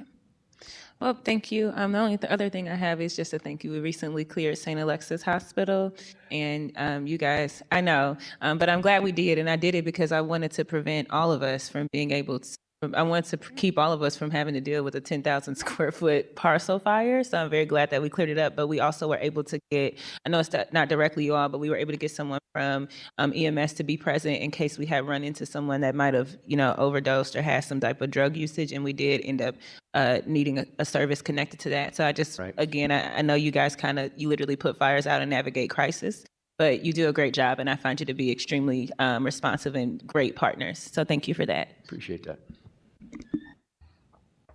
Alderman Aldridge. Thank you, Chief, for being here. Always a pleasure to see you, and just thank you and all the hardworking men and women of our fire department for the great work that they do in the streets, but also I know you guys do a lot of great work also in the community, so thank you for that. Question on the slide, so I'm just aware of what I'm looking at. And so vacancies, so when it says Deputy Chief, it says 1 out of 4. Do that mean you have 1 out of 4 you're looking for, or I just want to make sure I'm... No, those, let me make sure I got the right numbers. I'm not looking, I'm looking at the slideshow, not the... Yeah. Right now I have a opening at the Deputy Fire Chief position. Is that what you're looking at? Yeah, I was just starting with that one. It says 1 out of 4, so is 1 filled and 4 open, or is... Correct. That vacancy was made when Deputy Fire Chief Charles Coyle moved over to the Director of Public Safety. So I have an opening at Deputy Fire Chief. Okay, so that 1, does that mean you have 1 opening, or is that 4, you have 4 opening? 1 out of 4 positions. Okay, so you got 1 filled out of 4. Right, and if you look at battalion chiefs, I have 8 openings out of 19 positions. Okay, so a regular fighter, are they the one? Privates? Yeah. So you need 448 and you only have 71? I have 71 openings out of 448 total firefighters. Oh, okay. So it's, okay, I get it. Let me take that one step further. As I promote as I get the approval to promote a deputy chief, 8 battalion chiefs, 19 fire captains, everybody steps up in rank. So that's going to leave me 99 total firefighters short, okay? Because a battalion chief will be promoted to deputy chief. So that leaves me 20.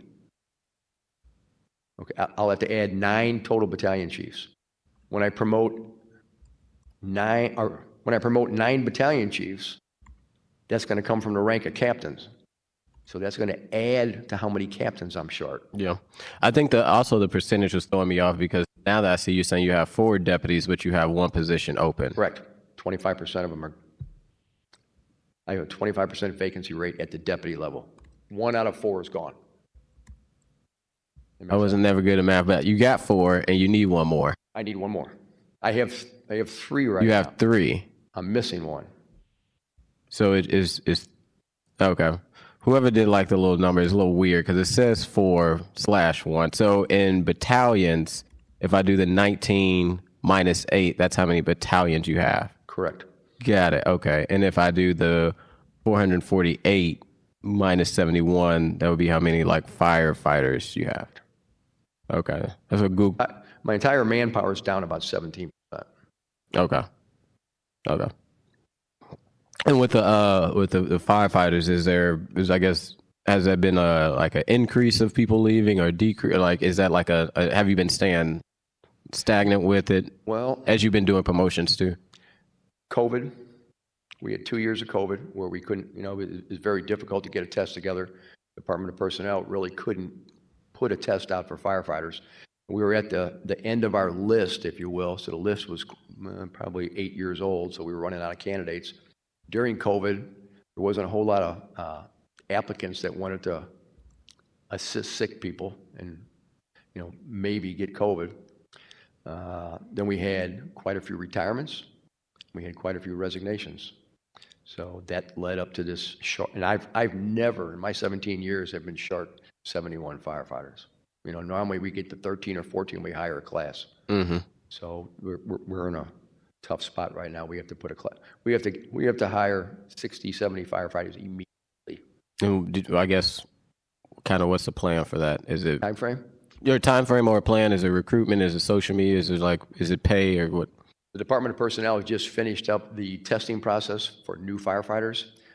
I do have a list that has been brought forward to me. We're going to conduct interviews and hopefully get a class of 60 to maybe 70 started within the next 6 to 8 weeks. It just depends on getting them all scheduled for an interview, getting them all through the medical and physical and drug test side of it.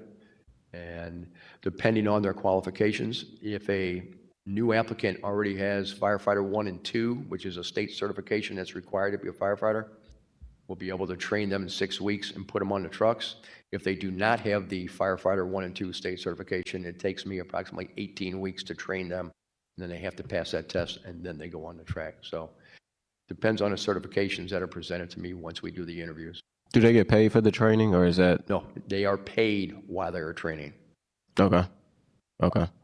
No other questions. Again, I also want to echo all one from 7th. I work very closely with you guys for town halls at the headquarters. You guys are very community driven. Appreciate Local 73 and all the great work that you guys do for the brave men and women of the fire department.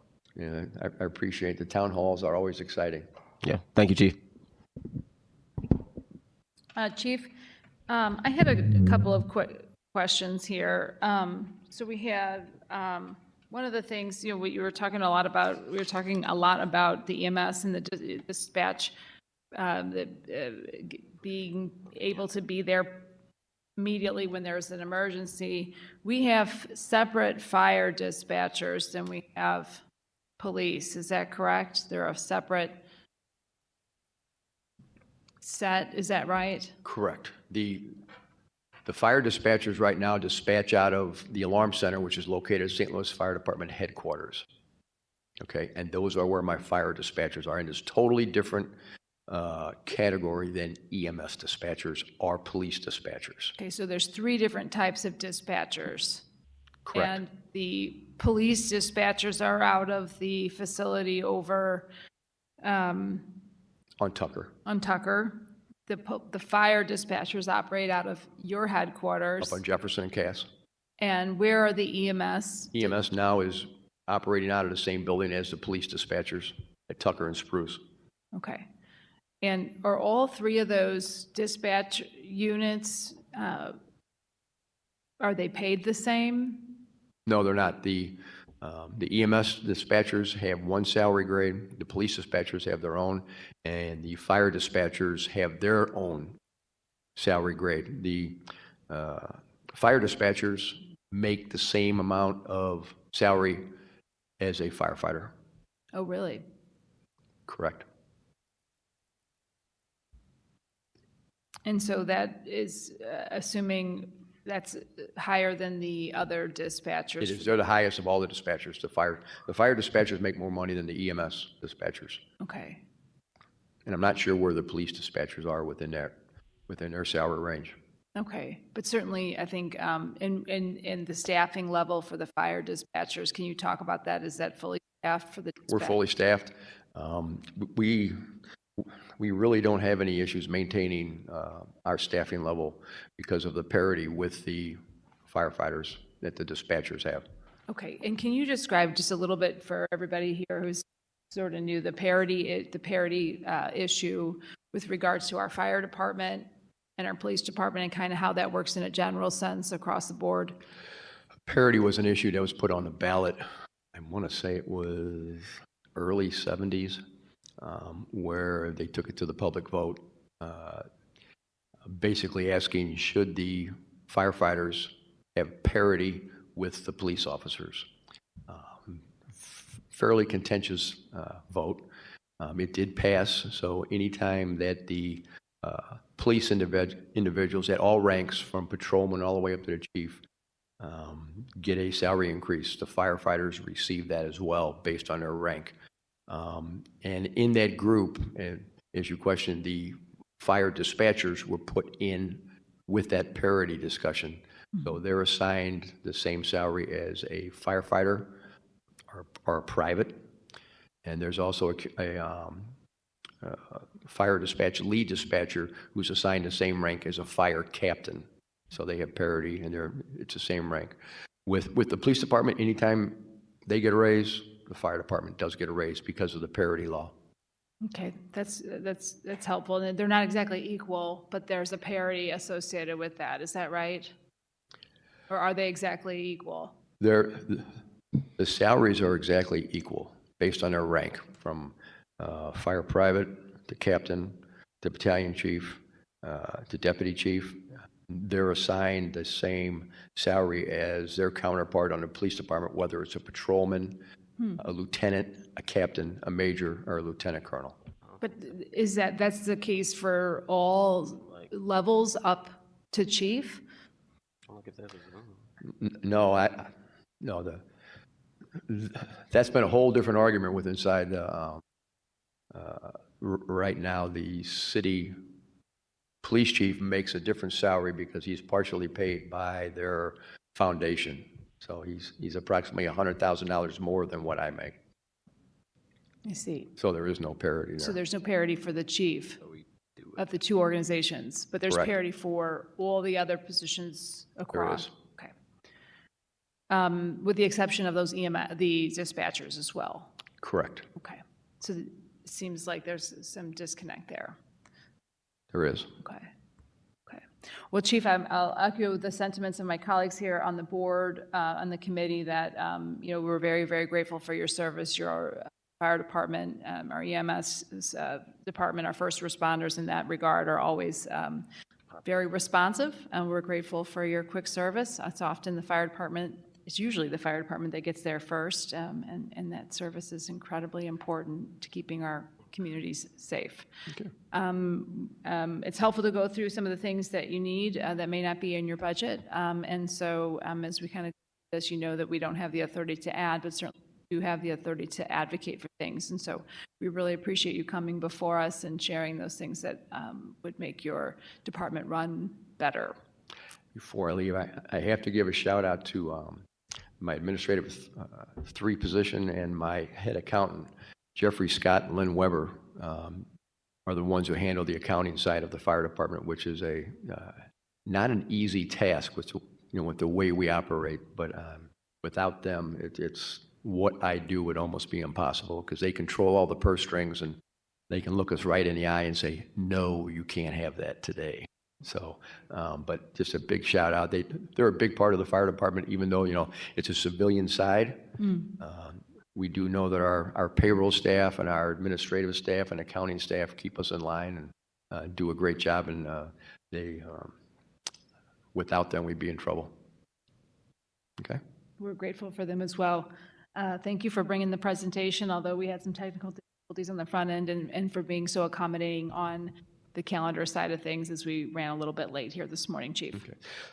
We'll have some year-end reports coming out. It'd be our bound book. They should be ready in about a week and a half. We're waiting on some other printing issues that came up, but we provided them to you last year, and it gives you a complete breakdown of all of the metrics, the cost, anything that happened throughout the year, why it happened, some information on fire investigation and some of the vacant building fires that are occurring. There's a little bit on that. So you should have those in about a week and a half to 2 weeks. That would be so helpful. I mean, I think just to appreciate the volume of work that you all do on a daily basis would be very, very eye-opening, certainly, but very helpful in understanding just the value that the fire department provides for our citizens. This is a simple number to remember. On the average, there's 500 responses each day by the fire and EMS department every day in the city of St. Louis. Can you repeat that, Chief? There's 500 company responses every day in the city of St. Louis. That's the average. That's incredible. How many fire department staff members are on call every day on average? When you look at the fire department side, you've got about 180 every day. We've got 30 firehouses in the city that are completely manned, which encompasses 6 fire districts. On the average, and this average has gone up, we try and put 12 ambulances on the street every day. Because of manpower, we're averaging about 10. But to supplement that, we had about a year and a half ago, I got into a MOU with the private services, and they provide me an additional 6 to 8 ambulances every day around the clock to handle the calls in the city because we're so busy. On the EMS side, they're going to handle about 230 to 240 EMS calls per day, assisted by the fire department. It was interesting. I'm glad you brought that up. A relative of mine was asked to look at a tax increase, and they live out in the county. And they were complaining that their ambulance service in this county fire department was getting a little overwhelmed with calls, and they were averaging 4 calls per day. My average unit runs about 15 to 20 calls per day. So, kudos to the St. Louis EMS division and the fire department for what they do every day, and we do stay busy. A huge kudos. Thank you, Chief. We really appreciate the work you do for us. Okay. We have just one more department before us today, and that would be our Board of Elections. That's right. Okay. We'll have you both introduce yourselves and go through your budget. Good morning. Actually, good afternoon. I apologize. We're going into lunch hour here. Well, good afternoon. Thank you for having us. I'm Gary Stopp. I'm the Republican Director of Elections, and my counterpart is Ben Borgmeyer, the Democrat Director of Elections, who put together most of the numbers. So I'm going to let him go first. Okay. Hello. Yes, I am Ben Borgmeyer. Good morning, Ben. All right. So I've not done this before, so how do we start? Say that again? How do we start? Okay. Well, if you have a presentation, we'll take it. If not, what we'll do, if you could point us to, elections, where we are in the city's budget, and what we're going to ask you to do is go through, generally speaking, what your office oversees. Just kind of describing the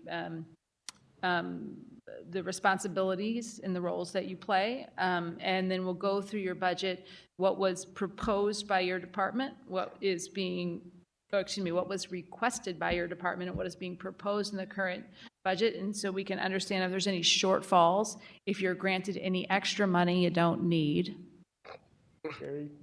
Okay, now it doesn't look likely. And, and then we'll go through just kind of what, what we may be able to advocate for you through this budget process. But if you could turn us on to, let's see here, where are you?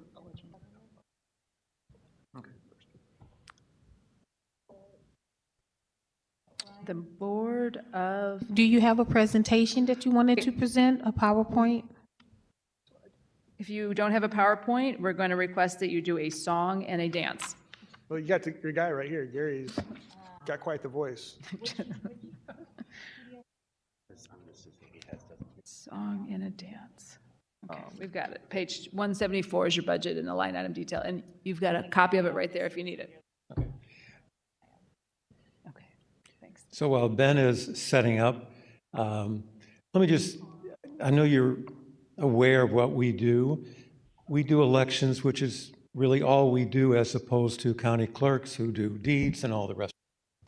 And so in fiscal year 24, we had quite a number of elections that were not particularly scheduled, and that still has to be paid for. In fiscal year 25, we have the primary in August, the general in November, and then come springtime, we have the municipal primary in March and the municipal general in April. During the course of this time, we have worked hard to acquire and implement a new voting system, which has a couple of features that are particularly noteworthy.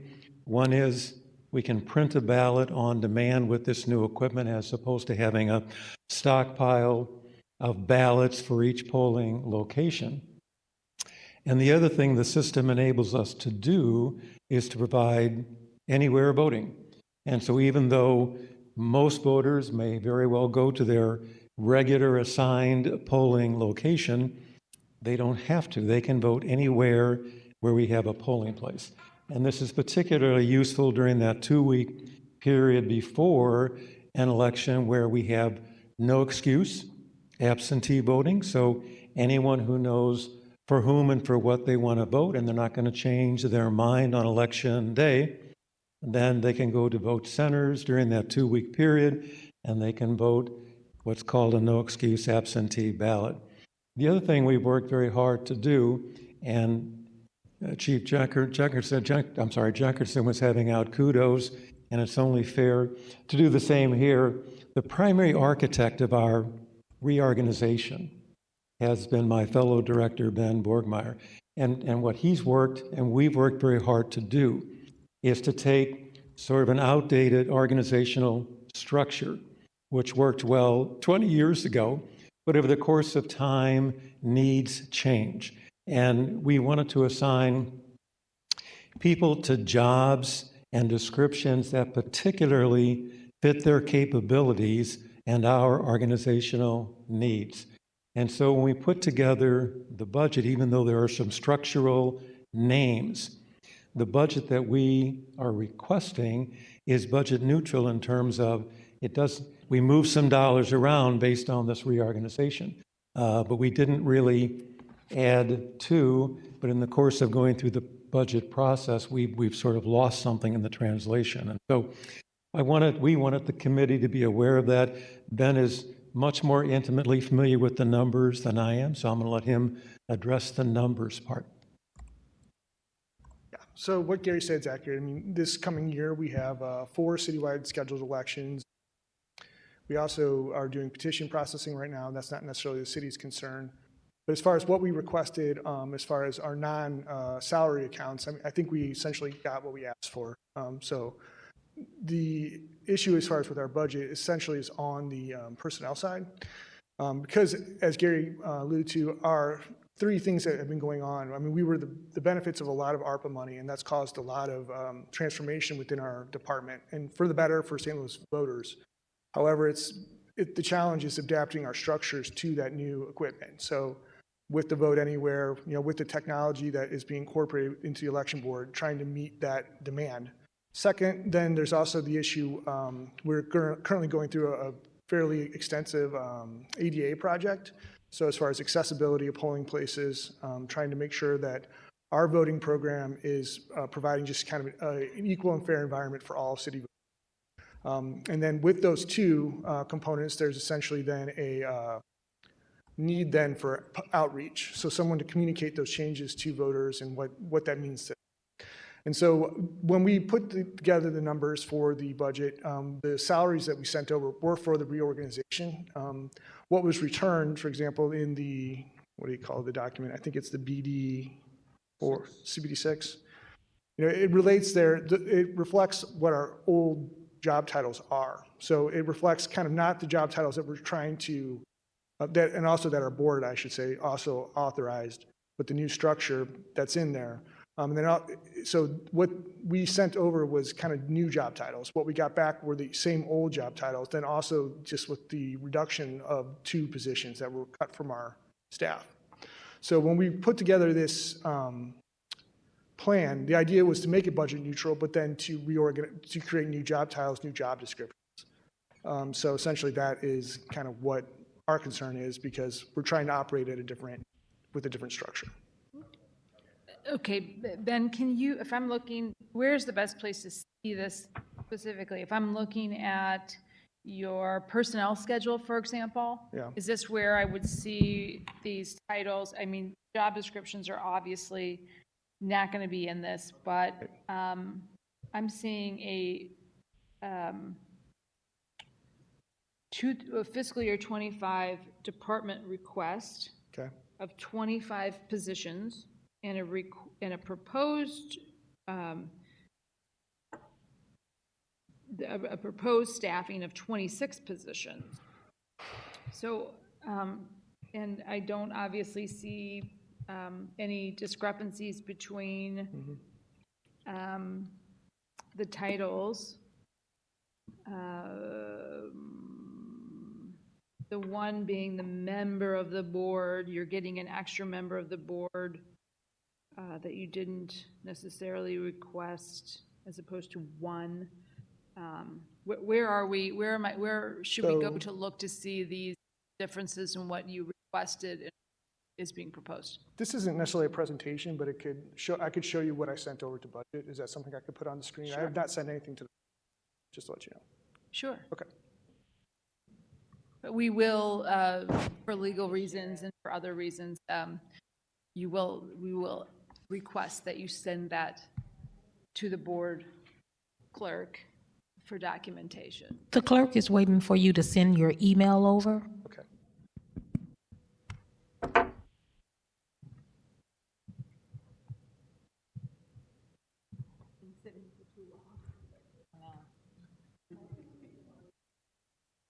I just took it out because I didn't.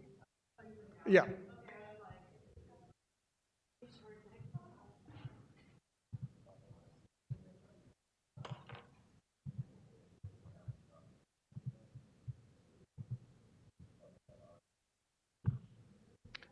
Okay, I sent it to the clerk.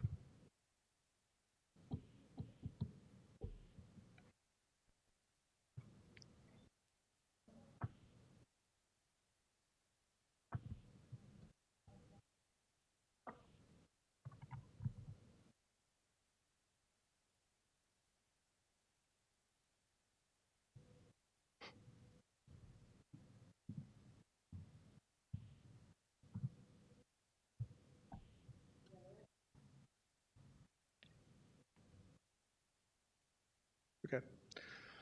It's very small, but this is essentially when we made our budget request, this is what, yeah, this is what was sent over to the clerk. I didn't get them. We could read them. I'm just kidding. That's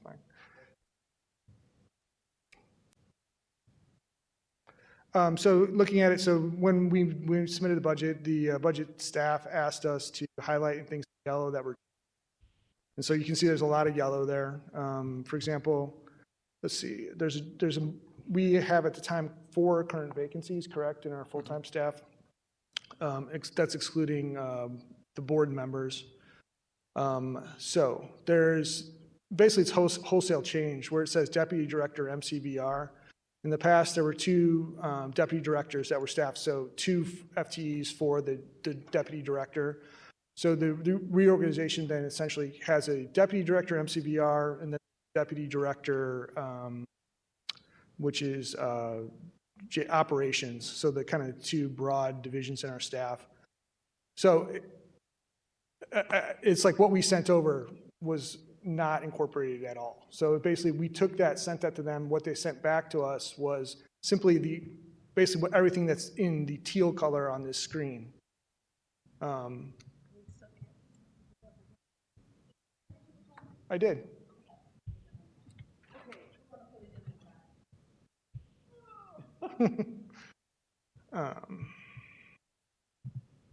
Then I also do have a presentation that kind of addresses the reorganization. Talk about it if you want. Okay. Kind of the reorganization looks like what the previous job structure was. It looks like this. This is our old organizational chart. I did.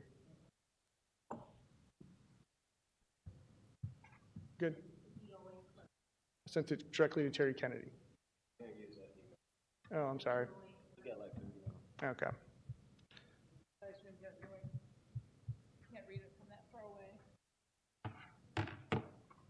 It's like the color of your shirt, Mr. Stone.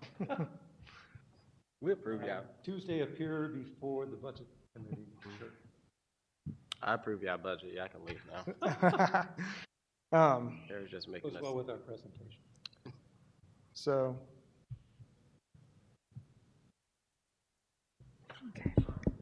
So yeah, I mean, and the idea too, it was with our previous year FY24 budget, it essentially was new. It was asking for no more than what our FY24 was. Well, what happened is that we got the budget returned to us. It had the same job titles and it actually removed 2 positions. Because while we've been going through this, discussing like internally the reorganization, we have currently 4 positions that are unfilled.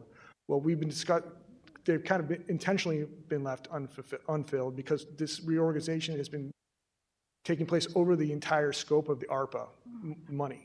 So we went through FY 22, 23, 24 without filling those. So what is going on? What's up? Okay. So, yeah.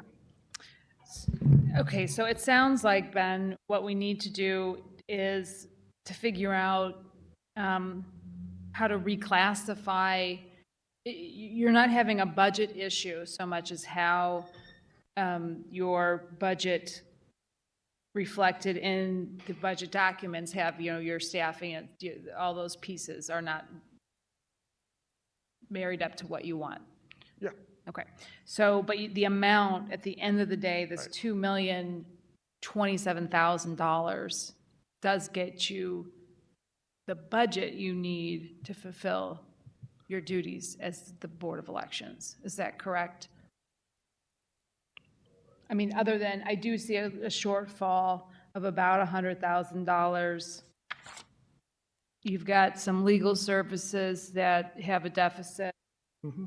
I'm seeing that's the largest thing that jumps out of my mind or out of what I'm seeing, other than maybe some additional staffing dollars. Is that right? That's correct. Okay. So can you talk to us a little bit about the legal services? What is notable to me is the request that $50,000 is significantly higher than what you had spent in the past. Sure.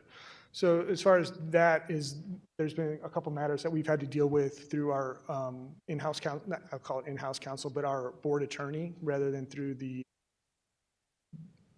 city councilor's office that did not accept to represent us on those matters. So that we've used our own counsel, and that when we made the budget request for FY24, that was not contemplated when we made that request. Okay. Okay. And then actual spend last year, is that, what do we know what that is? On legal? On the legal side of things. We do. I would have to go, I don't have that number in front of me right now. Okay. Okay. Ryan, have you been able to pay attention here during this hearing? Okay. Okay. Okay.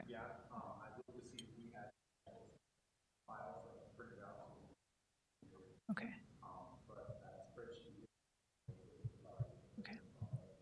Okay, and I apologize, I've called on Ryan and you're not at a microphone, or if you introduce yourself, but just to summarize here for folks at home, I was asking our financial advisor if he'd seen the discrepancy here as we were kind of looking through in the Board of Election budget documents.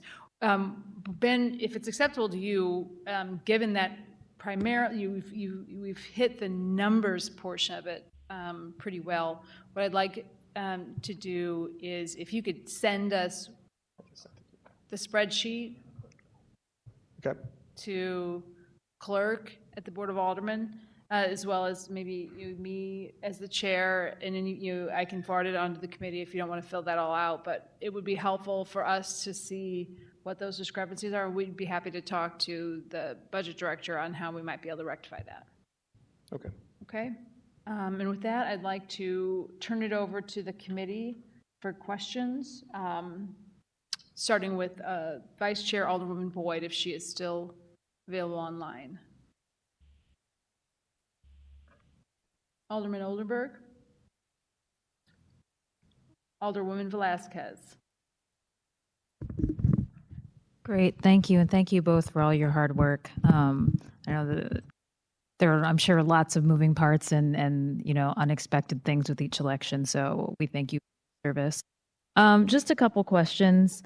Can you just talk a little bit more about the legal situation and just why or how the city councilor is not representing you? We've talked to other departments and it just seems like they're on retainer or can be on retainer, or sometimes they, the departments pay, but just sort of what that situation is.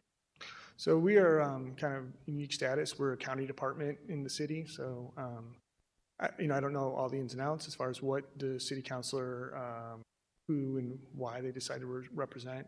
But we had 2 issues that came up in the last year that they just declined to represent us on. And so when we had our budget for last year, it essentially was the same as the previous year's budget, thinking there were kind of additional issues. Well, these 2, the representation obviously costs money, so that's the reason for the increase in our dollars for the last year. And then can you just talk to me? I think I saw like a communications budget, but can you just, obviously getting the word out to people, especially in their polling places, change. I know that we've communicated because it's changed we've had a couple changes in the 6th ward, for example. But where that budget is and sort of what that looks like for communicating to the public on just voting and elections and polling places and all that. Sure. So our communications budget, in our budget, that's essentially like that phones. So communications is like phones, communication on election day. So the idea of like some type of outreach, it's separate. And we've had a lot of ARPA money, and because what our outreach has been dealing with is communicating. We've been using ARPA money to do that. So currently we're about to enter into an agreement with a vendor as far as the production of voter educational content, things like that. But that's essentially extra budgetary. And that's coming out of ARPA funds, that extra, then that's about $200,000 for this fiscal, I know. 200,000? For calendar year? No, I say it's probably, the contract is a $145,000 contract with the vendor for the production of that. Then also through, one way we communicate a lot is through the election notice cards. Well, that's actually a statutory obligation. So we try to package the 2 together to try to, to get the most bang for the buck doing that. And that's on an election by election basis. So it's when we have elections, so the upcoming elections are city and state shared. So city will pay a cost and state will pay a cost, and those will come together as far as what that communication is for that particular election. Okay, that's helpful. If I just might add, you should have received, prior to the April 2nd election, an election information brochure, which covers not only that particular election, but how you can register to vote and places for voting. And so it used to be, for a given election, we would distribute an election notice card that just said you're having an election on this date. here's where you vote, and here's a sample ballot. We're trying to expand that information so that voters receive more than just that basic, because oftentimes people get an election notice card, they put it aside somewhere, and then they forget about it. We're also trying to do more voter outreach with a company that will help us to do that, to create videos about different aspects of voting that we can share with voters and have available online. And when it comes to people like yourselves who have social media accounts, you can share that with your friends and people who like it. So the more people who get the information, the better it is, I think, for all of us. Well, I agree with that. And then just one question, just to follow up, that $145,000, that voter outreach you're talking about, that's the same vendor? The same, and who is that? Do you know? Films. Who? It's called Route 3 Films. And then I don't know if one of my colleagues will ask this question anyway. Can you, there's been, can you just talk about, I know there's been some, the cost of, I know it's going to change from election to election and depending on legislation that we have, but the person power it takes to sort of verify election data, especially with petitions, and I'm assuming that's reflected in this budget as best as it can. Well, so this per performance temp staff that we take on for that task. Right now, we're verifying petitions, but they're state petitions, so it doesn't necessarily come out of the city's budget for that. And it depends on, I guess, the size of the request. So right now, we have approximately like 15 people that are working, that are temp staff that aren't part of our FTE that are working on petitions right now. Just verifying. Okay, great. Thank you. That's all I have, Madam Chair. Alderwoman. No questions at this time. Alderman Aldrich. Thank you, Madam Chair and Commissioner Bergmeyer and Stoff. I don't also think I have any questions at this time. I guess, well, are you guys ready for the August election as far as like volunteers? I'm assuming there was a little bit more money in the budget this year because you have that election, correct? And yes. Municipal, so what are we looking like for those elections coming up? Are we staffed up? Do we need to get the word out to get more people to work the polls for the Board of Election? So we're always looking for staff to work polls. The one thing that happens though when you have a federal election, presidential election, there's increased interest. So usually people come out of the woodwork to work. So it's not necessarily a numbers issue this year, but we're always kind of recruiting not just for the presidential, but we're recruiting for the MSD election that happens in off years. That's where you struggle to find poll workers. But trying to get a solid pool of people that are dedicated to it and realize the importance of it, that's what we're trying to kind of create at the election board. Yeah, how much do a poll worker make again? Depends on what the position is. The base level poll worker makes $225. The manager level position makes $325. Then we also have increased, we created a new ADA specialist position that's going to be at each polling place to implement ADA remedies and handle issues of that variety. That will also make $325, and our tech specs will make $325 as well. Do we still have the vote anywhere locations? Do we still have them? Yes. Yes, we do. Okay. So outside of your the card you get to go vote at like Jefferson Elementary, say if you can't make it, you can go to, I think the Central Libraries or Vote Anywhere. So those still exist, correct? Say that again, a card? Basically, yeah. So if your polling place says one location, you can go to the Vote Anywhere and not go to your polling place, correct? You can vote at any polling place in the city of St. Louis. What's the process to, what you said, any polling place in the city of St. Louis? Polling place in the city. So if I live north, I can go south to vote? That's correct. Okay. Like the example I always give, I live in South St. Louis, but I work 2 blocks from Central Library. Typically I would have to get up on election day, drive down to my polling place and vote. Now I can just walk 2 blocks to the library. Got you. But I know during at one point it was only like 5 locations that was Vote Anywhere, but you're saying now every location is like Vote Anywhere. Yes, and that's the importance of the communication piece. We've had a lot of change over the last 2 years. I mean, we've been kind of, dipping our toe in the vote anywhere, where at one point it was restricted to one of, 12 locations in the city. Now it's vote everywhere. And so to make sure that voters understand that option, and then also, how do I find out what those polling places are that aren't my, current polling place? We're trying to make changes with city IT to our website to allow people to have access to that, to see wait times at polling places, how long it will take here versus there. Those kind of things those are the things we're working on to try to fully integrate the idea of vote anywhere into the city of St. Gotcha. My next question is on the IT, and I know the city is like a dinosaur, and we're trying to catch it up, especially our IT.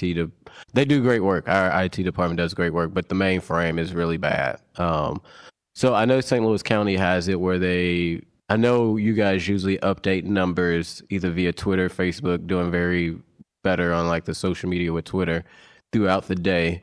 But St. Louis County has it where they can go online and see like the turnout throughout like minutely, if that makes sense. I know you guys do it like every maybe like 3-4 hours. You have to wait to a tweet to, figure out what the turnout is. Is there a plan to try to get it updated to where people can go on the Board of Elections and always kind of see where we are turnout citywide or whatnot like that? Yeah, that was something we also used ARPA money on. Was we entered into a contract with Esri to try to a bunch of infrastructure upgrades. One of those is to try to increase different ways of reporting. So to try to make quicker results, then also to as far as how they're reported. So not just simply like Excel spreadsheet or a PDF, but things that are more interactive to give voters more information about, election results. So that's something we're working on. And then you guys still do the CD when somebody's filing for office, correct? Say that again? So if I file for office, I get the CD to know all the registered voters, correct? You know better than that. If you just send us an email, we'll Yeah. Well, I'm saying like, I know I can, actually I gotta say you like after this. I'm saying if I'm a new candidate, they get the CD, right? Oh yeah. So we'll eventually move from a place of CD knowing that like those are outdated to maybe like a junk drive, or not a junk drive, a USB or something. I don't know where I will put a CD in anymore at the CD. I think actually what we're going to do is just start printing them off. So when you come in to file, we're just going to hand you a stack of paper. Oh, that's a lot of trees killed. Just do the... I don't know. Huh? Make sure you have it. Okay. Well, my suggestion was like say, well, I don't know if it'd be more expensive to do those USBs or something, but maybe, or like you say, email them to, you get the person's email because then they can, just get the file that way. We will always email them if you request them. Well, a candidate, I know I got a request come as soon as you walk out the door, but. Candidate, yes. If the candidate sends us a request, they want it by Excel spreadsheet, we can do that. Gotcha. Okay. Thank you. Sure. And then again, I just appreciate you guys so much. From 2016, I started with Mr. Stoff, as maybe on the Republican side, but just always been super helpful. And very glad to get to know you, Mr. Berkmeyer, and looking for our day that we still go get a St. Paul in North St. Louis. So thank you. Okay, with that, so we try to figure out what we can do to add these job position classifications to match how you're trying to realign the office. I'm sorry for disorganization. I wasn't really sure what to expect to come over here, and Sure. messy, so I apologize for that. Probably can go to And so, but we'll work on that with you moving forward, and it sounds like we have covered your budget. Okay. So I want to congratulate you all on being the fastest hearing today. They have public safety in a while. And There's a benefit to going last. running, I will say, in addition to serving 9 to 5, generally speaking, you all are always available when there's issues on election days or outside of the normal course of action. And so we're really grateful that you're able to jump in and really help us try to figure out how to best serve the citizens of St. Louis who choose to vote. Hopefully that increases in number every time, but we certainly really appreciate your help on all those fronts. Thank you. Okay, and with that, we have no absences today because our committee was in full attendance, at least for part of it today. But we do need to take up the minutes. Oh, we do have minutes this time. I got a question. Oh, wonderful. Okay, excellent. I did not notice that. Madam Clerk, Thank you. We have, thank you, Mr. Stoff. We have minutes from Monday, May 13th, Tuesday, May 14th, Wednesday, May 15th, and Thursday, May 16th. So we are doing a series of approval of the minutes, 4 sets. of So move. And that has been moved and seconded. Madam Clerk, Previous row. would you please call the roll? We haven't had a roll call yet. Oh, yeah. We had a roll call earlier, but we can't do previous roll because there was only 2 present. Right, Time. okay. So we didn't have quorum to do a roll call. Correct. So we'll do a roll call now, please. Alderwoman Boyd, Alderman Odenberg, Alderwoman Velazquez, Aye. Alderwoman Sanier, Alderman Aldrich, Aye. Chair Spencer, Aye. Alderwoman Boyd, Alderman Odenberg. We have 4 aye votes. Okay, thank you, Madam Clerk. I do have one quick announcement. That would be our public engagement hearing tomorrow at the Urban League, 6 to 7, for any members of the public to weigh in on the city's budget. And with that, I'll take a motion to. One more announcement. Sure, okay. Announce away, my colleague. Thank you, Madam Chair from the 8th Ward, Alderwoman Spencer. I just wanted to also make an announcement that today is one of our colleagues on the Budget Committee's birthday. She's turning 21 again, Alderwoman from the 6th Ward, birthday's today, and I would ask the committee and everyone back home to make her feel just as young as she's always been again. So happy birthday, Alderwoman. I have an announcement too. Alderwoman? I too want to announce Alderwoman Velazquez's birthday and say happy birthday to her. I really like your earrings and how nice of you to be here with us on your birthday. And so I hope today, I know we have a day full of committee meetings and things like that, but I hope you do something to, celebrate yourself. Just want to thank you for your service, including on your birthday. Thank you, Alder Lady, Alder Sis, Alder Bro.